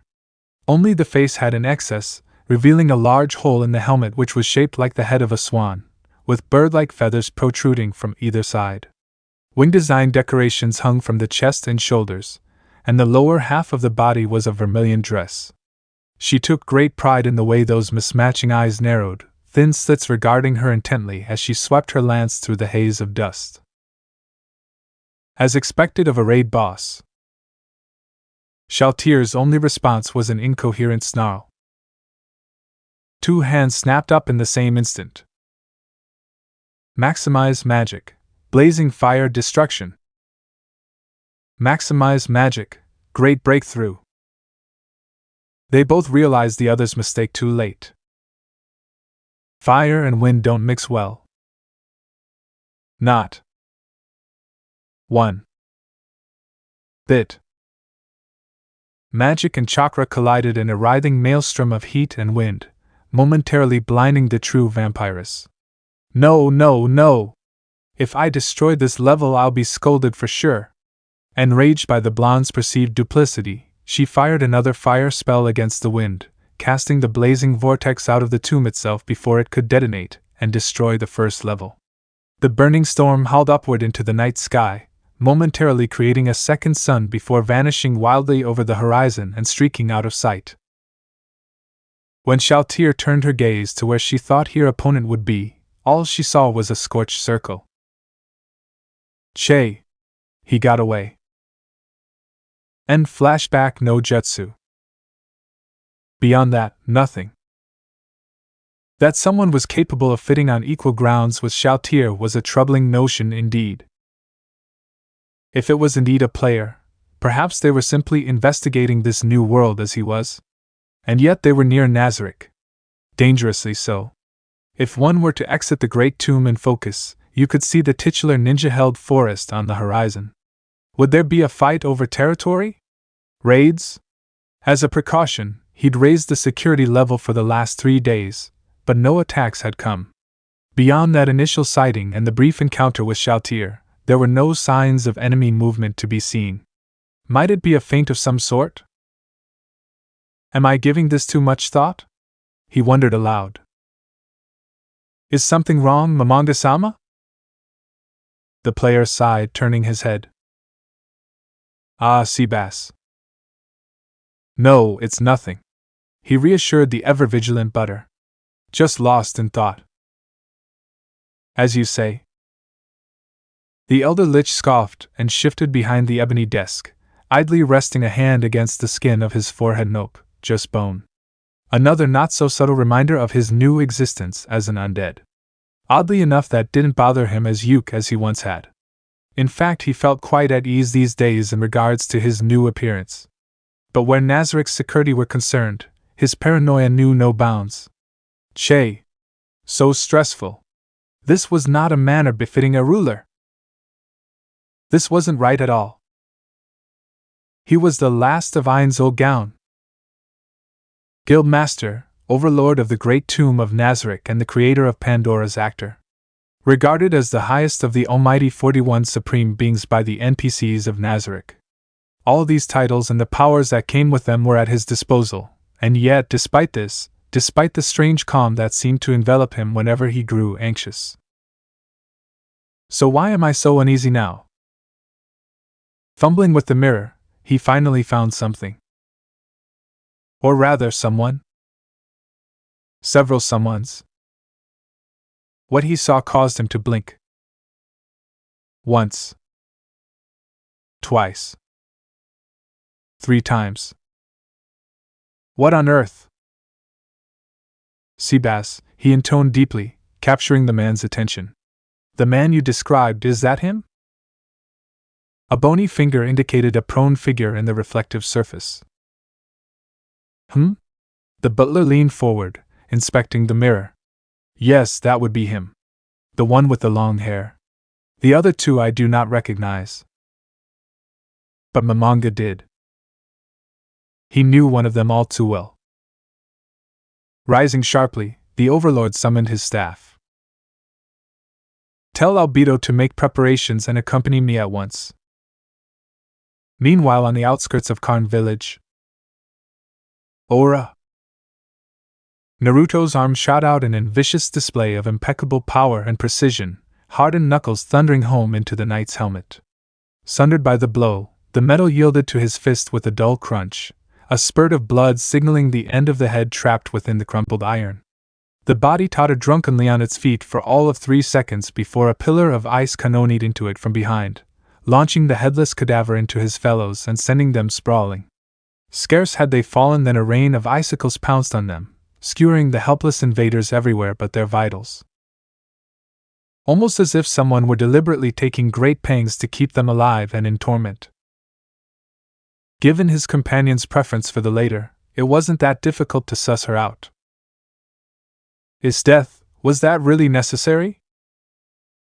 The ice wielder flashed him a dainty smile entirely at odds with her blood-stained visage as she idly skewered another knight. Of course, she hummed. I'm merely savoring the fruit of their despair. Naruto sighed. This one. She. Was.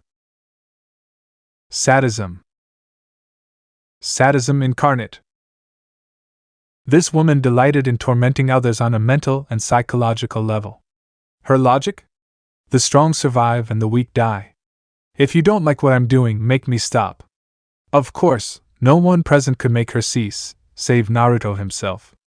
Given the circumstances, he wasn't inclined to do so. No, wait, that was a lie. He wanted her to take it a step further, to inflict the same terror upon these half-wits that they'd so cruelly sown back in the village. Yes, let her be a terror. Let her be death incarnate. The enemy soldiers certainly thought so. In this state she looked like something like a bloody angel, and the laughter didn't help any. Wonderful, wonderful, wonderful! Her cries rose to a feverish pitch around him. This is truly a wonderful day to be alive. In a sense, he was almost glad to have her by his side, especially when the alternative was to leave her to her own devices back in Konoha. Here he could keep an eye on her. Here, he could prevent her from going on a rampage as she'd nearly done during their duel. Here he could get a better feel for her personality outside of a structured environment. And what he saw worried him. This woman, she was insane. If he didn't have her absolute loyalty and undying, he might have deemed her a threat to be dealt with. Honestly, he almost felt bad for her victims. Almost. He'd make an exception just this once. These funkers had tried to kill kids. That was something he loathed. Judging that their terror had reached its peak, he clapped his hands. Pearly white teeth flashed in the sunlight. Gentlemen. His voice rose, veritably throbbing with persuasion, and pitched to carry over the battlefield, causing his death to pause. Lend me your ears for a bit, will ya?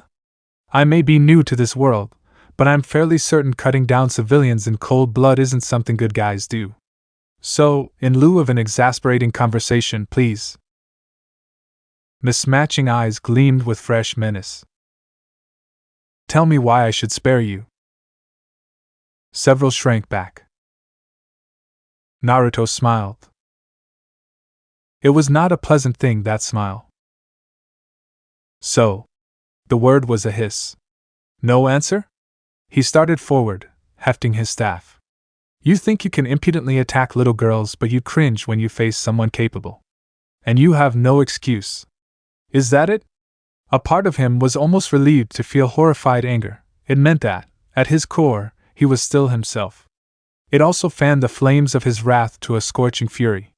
Then I suppose I can sick his death on you without reservation. You wouldn't dare! One squeaked. Naruto tilted his head. Can I? Red and blue eyes gleamed brightly. I needn't feel guilty about this, do I? Is death? Not at all. Then this is an absolute order. Naruto began slowly, raising a hand. Leave one to report our doings here today. He lazily indicated a random knight amongst the rest, a slow smile spreading across his whiskered face as his prey stiffened in fear. Make the rest suffer. Cut their limbs off. Leave them with open wounds. Eviscerate them. Emasculate them. Make them regret their foolishness to the last of their days. A euphoric expression dawned on her pale visage, sheer rapture carving itself into every feature. Before the slaughter could begin, however, the air chose that moment to ripple and part behind them. Whatever relief the knights might have experienced withered away when they saw what emerged from within. Oh dear! A voice like twin boulders grating together seemed to split the very air itself. It seems we're a bit late. Naruto blinked. Really, that was all he could think to do. This undead, for the humanoid figure clearly wasn't human, bore the appearance of an overlord, that is, an undead skeleton creature devoid of skin and flesh. He wore an elaborate, jet-black academic gown adorned with gold and violet edges. A dark red glow issued forth from empty eye sockets, and a dark halo-like object glimmered behind its head, seeming to shimmer when one looked directly at them. He had worked long and hard to eradicate his fear of ghosts and the like, but looking at this creature, he felt himself stiffen. He was looking at death incarnate. And his mouth betrayed him. Holy crap, a skeleton? Had Ainz's old gown possessed eyelids, he would have blinked. What? His death wasn't so hesitant. Another enemy. Naruto stiffened. Now wait a sec. She never made it. How dare you! A woman in dark armor leaped out of the gate and intercepted her, wielding a towering bardiche as though it weighed no more than a feather. A single parry drew the brunette's blade aside, and then the axe's jarring riposte came crashing down, shattering her defenses and leaving her wide open for the strike to follow. Blood spurted across her vision, punctuated by a blinding red haze in her shoulder. Naruto snapped forward in the next instant, only to find his staff parried by the strange lich, his blow restrained with great effort. Tell your pawn to back off. You first. The skeleton replied, then seemed to reconsider. Obito. That's enough. His death hitched a breath and staggered back, clutching at her injured limb. Just who are you? The skeleton honestly seemed to consider that for a moment. In a flourish, he spun away from Naruto, soulless eyes gleaming. You may call me Mom, no. His sudden declaration startled them. You would do well to remember my name. I am Ainz Gown. I am Uzumaki Naruto. An awkward silence pervaded the clearing. Stop copying me, Ainz snarled. Ha! You first. You. Fine. Me first. Naruto snarled. Name's Naruto. Sage of the Great Forest. Grinning, he snapped off a salute. Nice ta mecha. Now I'm in the middle of something, so would kindly funk off. Oh? The elder lich regarded him impassively, red eyes gleaming in the waning light. That's an impressive title, I take it. Won't you retreat? I have no desire to fight you. Truly he didn't. Inwardly, however, Momonga's mind was racing. His suspicion of other players being trapped in this new world had just been confirmed. The Sage of the Great Forest. He who walks the six-paths shadow of fire. An endless list of titles that stretched on. He knew that name, but little of the one behind it or the power he commanded beyond rumors. This boded poorly. Leader to one of the foremost guilds in Yggdrasil. An eternal recluse. Someone who never ventured out to the front lines. Rumored to be in the upper 80s at the very least, possibly 100. His build seemed that of a warrior, but the staff in his hand suggested otherwise. Then there was the matter of the woman beside him. She reeked of bloodlust and killing intent, leashed only by the blonde's presence. He'd seen how she tried to attack just now before Obito wounded her. A protracted battle here would destroy everything, village included. Still, perhaps there was some hope that they could avoid conflict. The sage's next sentence took that hope and dashed it against the rocks. I'll have you pay for what your woman did to my subordinate. Maybe, but there are certain things I need to protect. He gave his staff a spin. And my pride is one of them. Ainz sighed, shoulders stooping. I see. I apologize then. For the first time since their meeting, Naruto's face went blank. Ainz bowed deeply. I offer you my sincerest apologies on behalf of my subordinate. Ha! Naruto felt his jaw hang open in disbelief. Just like that?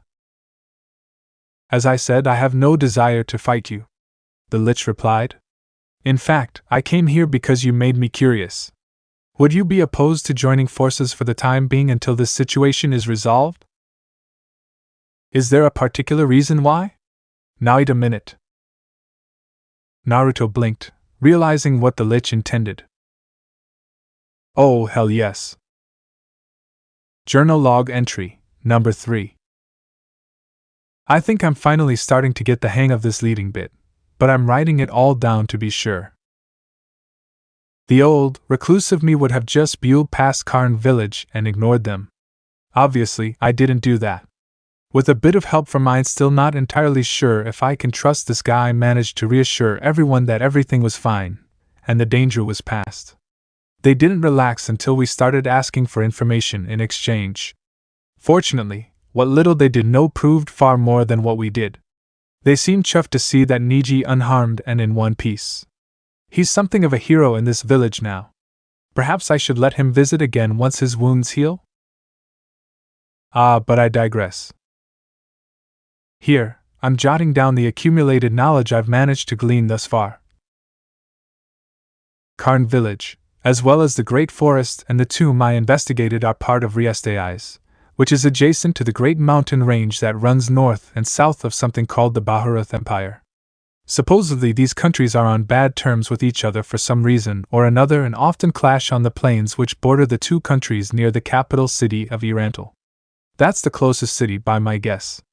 So, then there's the slain theocracy, lying to the south of both countries. That's a lot to memorize, you know. Now, initially, the knights we drove off were believed to be from the Baharuth Empire, going by their crests, but Ainz believes it was staged by the slain theocracy and, I am inclined to believe him. Striking at one country to stir up the other and start a war? This kind of backstabbing was pretty common in the shinobi heyday. Makes me glad I'd bothered to capture one of the bastards. Naturally, I gave said bastard to his death. Needless to say, she produced results. Persad broke after only 5 minutes.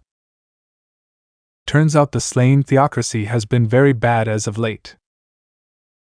Ainz doesn't seem surprised by it, though. He's bloody hard to read. So, right now we're trying to decide if we should continue our little alliance, or go our separate ways. I'm under no illusion as to what might happen if we do. We'll likely end up going to war. Can't say I'd like that. At this point, I just want to keep my world safe. I don't want to lose anyone else, and fighting Nazarick would surely risk that. On another note, I've gotten a few odd looks from the villagers. Nemu and Enri in particular. I think the younger one's actually afraid of me. Apparently dark elves aren't well known in this world.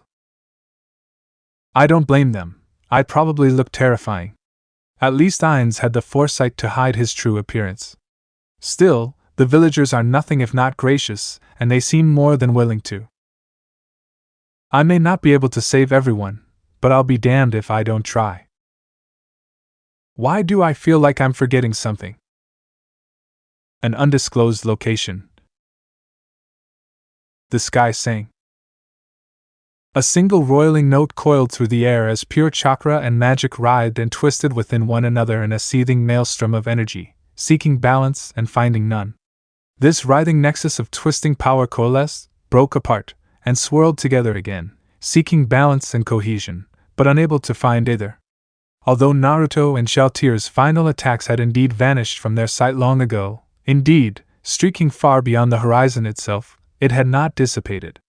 These twin energies thrust upon one another were far too powerful to simply fade into oblivion, too mighty to simply expire against one another.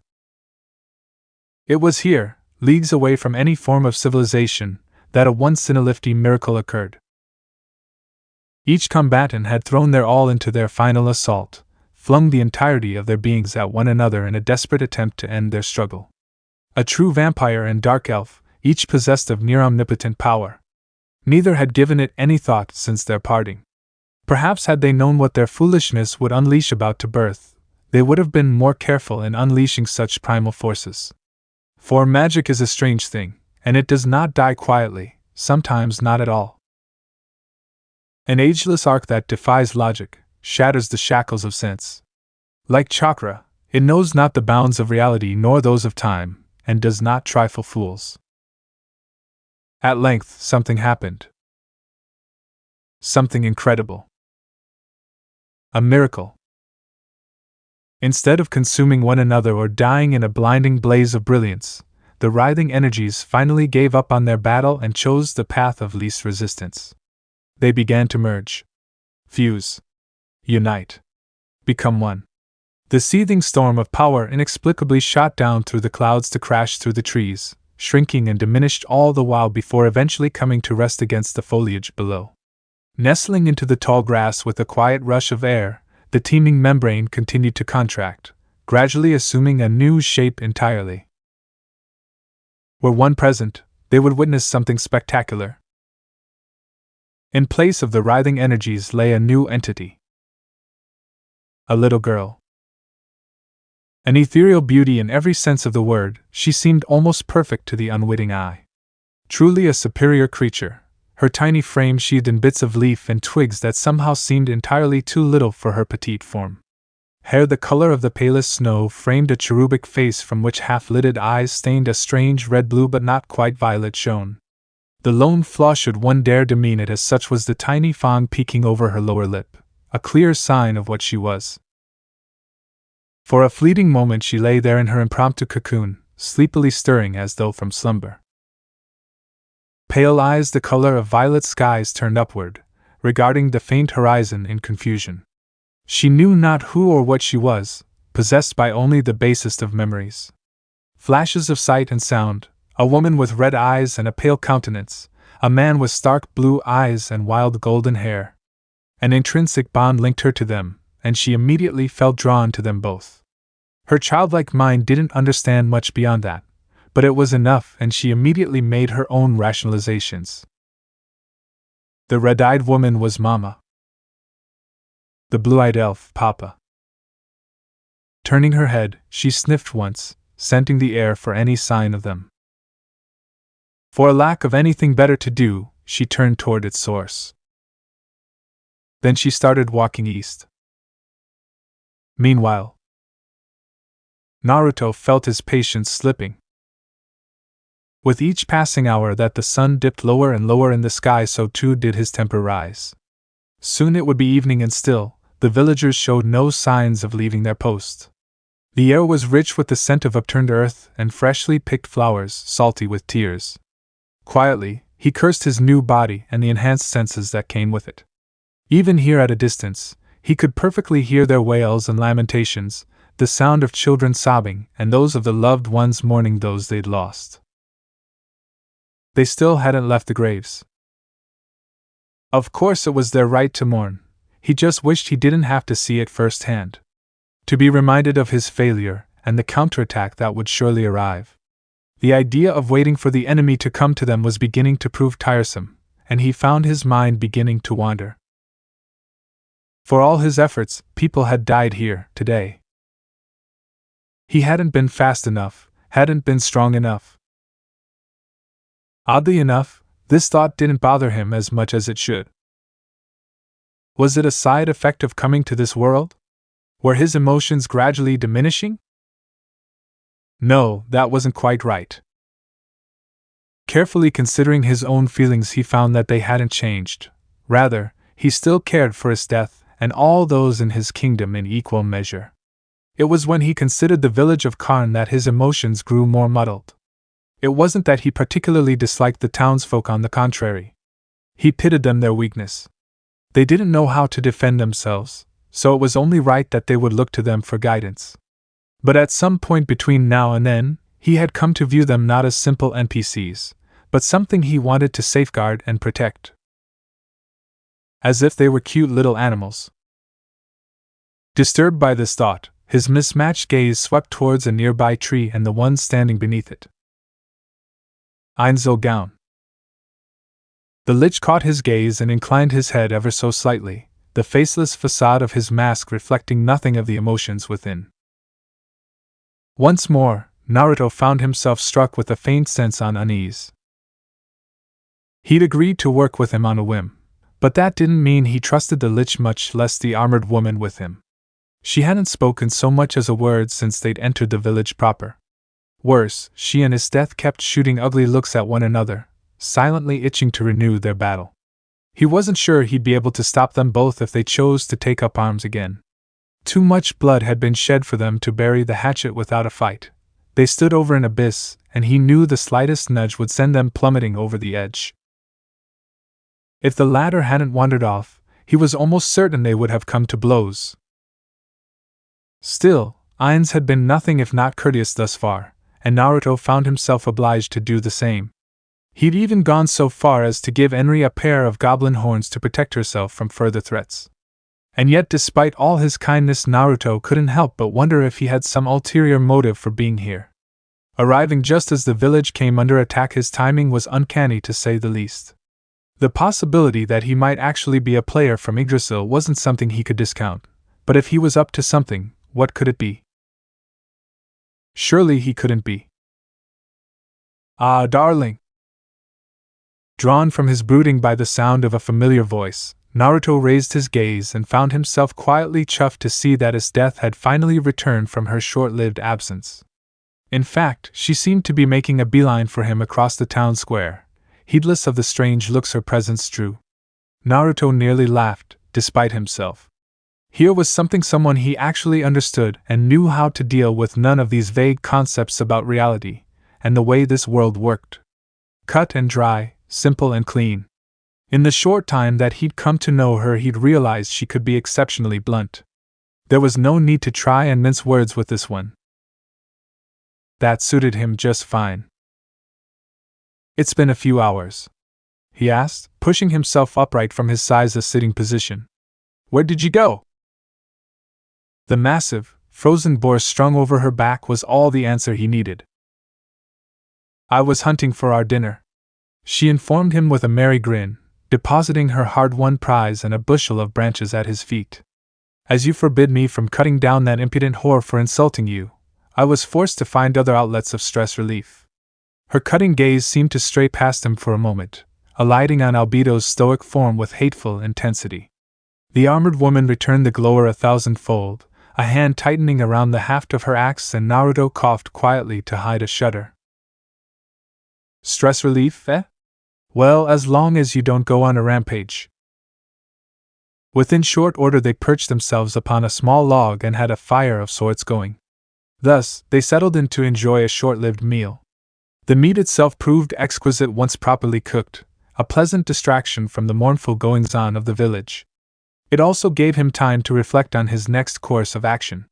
He didn't want to be wrapped up in any of this three-kingdom business, he just wanted to keep his precious home safe, and perhaps learn more about this new world in the process. Did that entail allying himself with others? The idea of endless politicking, trading and bartering with others, did not appeal to him. You're chewing on the bone, darling. Realizing he'd since chewed all the meat from the boar's leg in his musings, the blonde felt a wistful smile tug at his mouth. Abashed, he discarded the bone into the fire and watched it splinter and crack in the flame. The village has food, you know, he admonished lightly, shifting his legs closer to the fire. You didn't have to do this. His death beamed, brushing a bit of food from his cheek. I wanted to. Besides, I enjoyed the hunt. Wait, but you left your weapon, hero. The realization hit as he beheld the blood on her hands. You took that thing down barehanded? You're seriously scary sometimes, you know that? Would you have me any other way? The huntress flashed him a small smile as she tore off a fresh haunch of meat for herself. No, Naruto relented with a rueful chuckle, I suppose not. They ate in quiet, contemplating for a time after that, the silence broken only by the crackling flame. How long are we to remain here? His death asked at length. Until someone comes, I suppose? Naruto shrugged half-heartedly. I can't just leave this village alone after an attack like that. But surely there is no need to sully your hands. A spark of anger kindled to life in Naruto's heart, and he shot her an arch look. And if I want to sully them? Then what? Abruptly, those harsh orbs cooled. Then I will follow your lead and shield your back from those who would harm you. Her sudden deference humbled Naruto. It was times such as these that reminded him just how unfalteringly loyal the denizens of the great forests were. Whether it was part of her inherent programming or not, his death was loyal to him. Even if she'd been no more than data and code until a few days ago, in this world she was real. Breathtakingly, painfully real. Everyone in Konoha was. And he'd nearly bitten her head off for that very aspect. What kind of ruler was he when he snapped at those who only wanted to lend him their aid? I'm sorry. He apologized, dipping his head in remorse. I didn't mean to be cross with you. His death gazed into the fire, her azure orbs tinged orange in the flickering flames. The strong live and the weak die, she said, after a moment's contemplation. And yet you once told me it's the duty of the strong to protect the weak. I confess I did not see the purpose in that. Why must we concern ourselves with those who will inevitably perish? I think I understand now. To his quiet consternation, she scooted across the log towards him, taking his hand in her own, eyes alight with fierce fervor. Everything in this world belongs to you. The land and the sky, even these puny villagers, all may only die at your discretion. Well, Naruto certainly hadn't meant that, but it would be too troublesome to explain otherwise. At any rate, his mind was decidedly elsewhere. The duty of the strong is to protect the weak. The words made him stiffen. I said that? He hadn't uttered such drivel in years. Not since everything had gone to hell. You did, the brunette confirmed quietly, her crystal eyes turning to meet him. Granted, you were rather intoxicated at the time, but I took your words into my heart and remembered them. Whether or not you choose to help these villagers or leave them to their despair, I will follow you, regardless of whatever decision you make. After all. After all? Inexplicably, his death grinned. You're my darling. Naruto sighed. Seems so. He realized what he'd unleashed a heartbeat later. Oh shit. A hand rose, absently caressing his cheek as she locked him in place with the other. Naruto stiffened anew. He knew he could break her grip with ease, but for reason he found himself unable to do so. Instead, his body betrayed him, and he remained rooted where he sat. It was only when he felt a strange chill in his legs that he realized she'd frozen his feet. That she'd been able to do so at all rather baffled him, and served as a stark reminder that for all her appearances, the icy goddess was more than capable of being subtle when she wanted to be. Darling, his death purred, her voice veritably vibrating with lust. You're not going to run away from me, are you? Naruto swallowed thickly.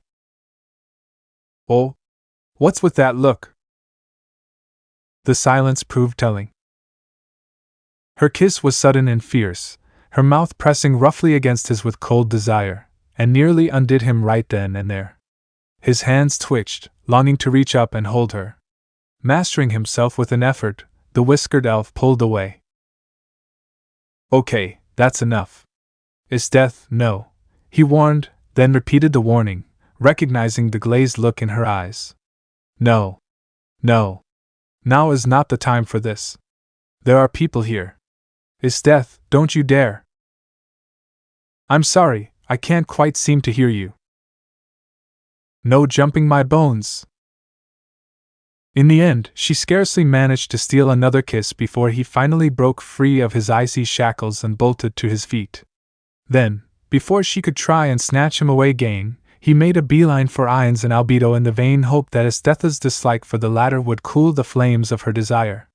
As luck would have it, his plan worked out swimmingly, for Estetha made a noise of discontent and reluctantly trailed after him, pausing only to extinguish the fire, their half-eaten feast left forgotten in the ashes. In that aspect, he was lucky indeed. Perhaps a little too lucky. Treat them with kindness, Obito, Ainz was saying as they drew within earshot. Acting is also important. Naruto slowed. What in the? Drawing closer, he caught Ainz's eye. Your subordinate seems a lively one, he remarked with an air of bemusement. Estetha's laughter rang out behind him, drawing a sigh from the blonde. You have no idea. So, any word on? It was then that he spied the lich cradling a familiar wand in the folds of his robe. He recognized the item right away. A resurrection wand. An uncommonly valuable item even in the world of Yggdrasil, it was capable of reviving anyone who had perished, albeit at a lower level. He himself had dozens of such wands stored in Konoha's vault. They were very useful for reviving the occasional minion and worked on all but the floor guardians themselves. He'd all but forgotten about the item until this very moment. That Ainz had such a valuable tool out, and at the ready, made him wonder, perhaps even hope at what the lich intended. If he was planning to use that. You're going to revive the fallen villagers? The undead was silent for the span of a single heartbeat. I am not, he declared flatly. In another life, such a statement would have caused Uzumaki Naruto to fly into an indignant rage and spout a slew of gibberish. Now, he merely arched an eyebrow.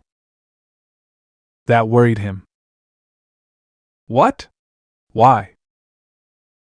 A magic caster who deals death, or one who brings life. The lich ruminated aloud, masked face inclining in thought. Which is more likely to attract attention? The answer was obvious, even to Naruto. Obviously, someone, anyone for that matter, who could revive the dead even in an admittedly limited capacity would be hounded to the ends of the earth. To be able to rule over life and death at a whim, such a power could easily restore one's family, cherish loved ones, or be used for less savory means. Whomever wielded such power would likely never know peace as long as they lived. There would always be someone longing to use, or even abuse such a gift. From an objective view, Ainz's reasoning made sense. But Naruto had never been one for reason. Just for that reason we shouldn't? By comparison, he didn't hesitate. He simply didn't give a damn. Funk that. He knew all too well the pain of losing someone, the aching loneliness that came from having one's loved ones wrested away without warning. The difference being that it hadn't been quick for him. Instead, he'd watched his precious people wither away to nothing over an eternity.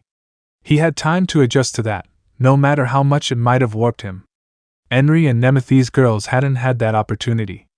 They'd lost their parents suddenly and without any time to say goodbye, just like so many others in the village. And for them to be denied that on something so meager as a whim. Summoning a wand of resurrection from his inventory, he indicated the broke ground with a flourish of his wrist and began channeling mana until a faint blue glow arose within. After another thought, he added a minor teleportation spell atop it. Wouldn't do to bring them back to life only to have them suffocate underground now, would it?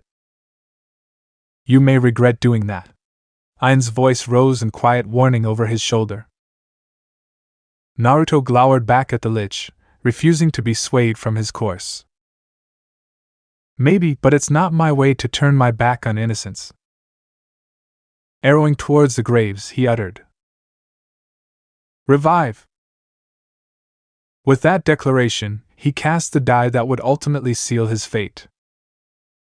It came as something of a shock to the entire village when their loved ones simply appeared above their graves, hale and hearty, if a bit pale. Thanks to his relatively proximity, Naruto found he had a prime view of his handiwork. A handful of seconds dragged by as husbands, wives, parents, and children alike gawped at one another, unable to believe their eyes. 5, 10, 20. Belatedly, it occurred to the sage that he might want to step back before they came to their senses and all hell broke loose. Gah! Needless to say, chaos ensued. He was only distantly aware of the wand dissolving in his palm. He soon had to fling that very hand up to keep himself from being mobbed. When all was said and done, and he'd managed to wriggle free of the delighted throne, he found Ainz waiting for him. Somehow, he knew the sorcerer was smiling, even with that damnable mask of his. He just knew. His every word seemed to radiate quiet satisfaction. I did warn you. The lich reminded him. I am tired. Acting is exhausting. Unfortunately, the day was far from over. Lord Ainz, the village chief's voice rang out, Lord Naruto. Is death, kill me now. The blonde groaned. I'm afraid I can't comply with that order. Traitor. Well, it would seem that some knight-like people are headed toward this village. Here he trailed off, clearly longing to ask for their aid yet hesitant to dare after all the good they'd done. Naruto exchanged a terse look with the rest. Of course he had been looking forward to raining down hell on his enemies. But at the moment he wanted nothing more than to put the village behind him and simply call it a day. After all this, surely that wasn't too much to ask for? I understand. Thankfully, Ainz swooped in before he could speak. Please have the surviving villagers gather around your house. The village chief will come with us to the square. In short order, the 5 of them gathered in the square to await the coming storm. Naruto found himself mildly confused to see that these men wore different armor than those who'd first attacked the village. More notably, each rode atop a horse of their own, and they barely numbered more than a dozen.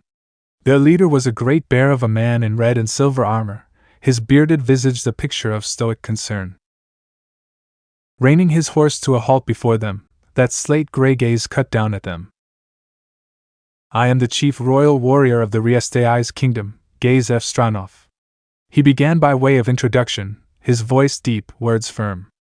I have received orders from the king to hunt down the Knight of the Empire that have been wreaking havoc in this area by visiting all the villages. You there! You must be the chief of this village. Who are those standing beside you? The village chief flailed his arms, unprepared for such an inquiry. These are. Do not worry, Ainz interjected, stepping forward abruptly. It's a pleasure to meet you, royal head warrior. My name is Ainz. I am a magic caster who came to help this town while it was being attacked. The ones beside me are a pair of adventurers who also happened to be in the area as well and came to aid the village. His masked head shifted incrementally towards Naruto, as if to state, I hereby declare this hot potato to be firmly in your court, and demurred with a simple gesture, stepping aside beneath Stranov's scrutiny. I'm just a wandering sage. The blonde demurred, no one special. There's no need to be so humble. The chief exulted. This wonderful warrior came to aid us, and even brought the dead back to life. Urk. Gazef's gaze snapped back to Naruto. An extraordinary feat, if true. The dark elf face-bombed. This is what I get for being a nice guy. I'm never going to hear the end of this. What is he doing? To his disbelief, Gazef had indeed dismounted from his horse. As the eclectic group looked on, he lowered his head and bowed humbly. Then I thank you for saving this village, all of you. Mere words cannot fully express my gratitude. Ainz and Naruto exchanged a glance. It's nothing, really. Captain? An exhausted soldier hastened up from the group before either could finish. Unknown figures have been spotted around this area. It seems they've surrounded the village and are approaching as I speak. What? His death beamed. So the prey finally shows themselves. Naruto cracked his knuckles. Bring them on. We'll give them a welcoming they'll not soon forget. So this part ends here. Alright, that's it for today's video, guys. Let me know in the comment section how was the story. And also don't forget to like, share and subscribe. I will meet you in another video. Bye bye.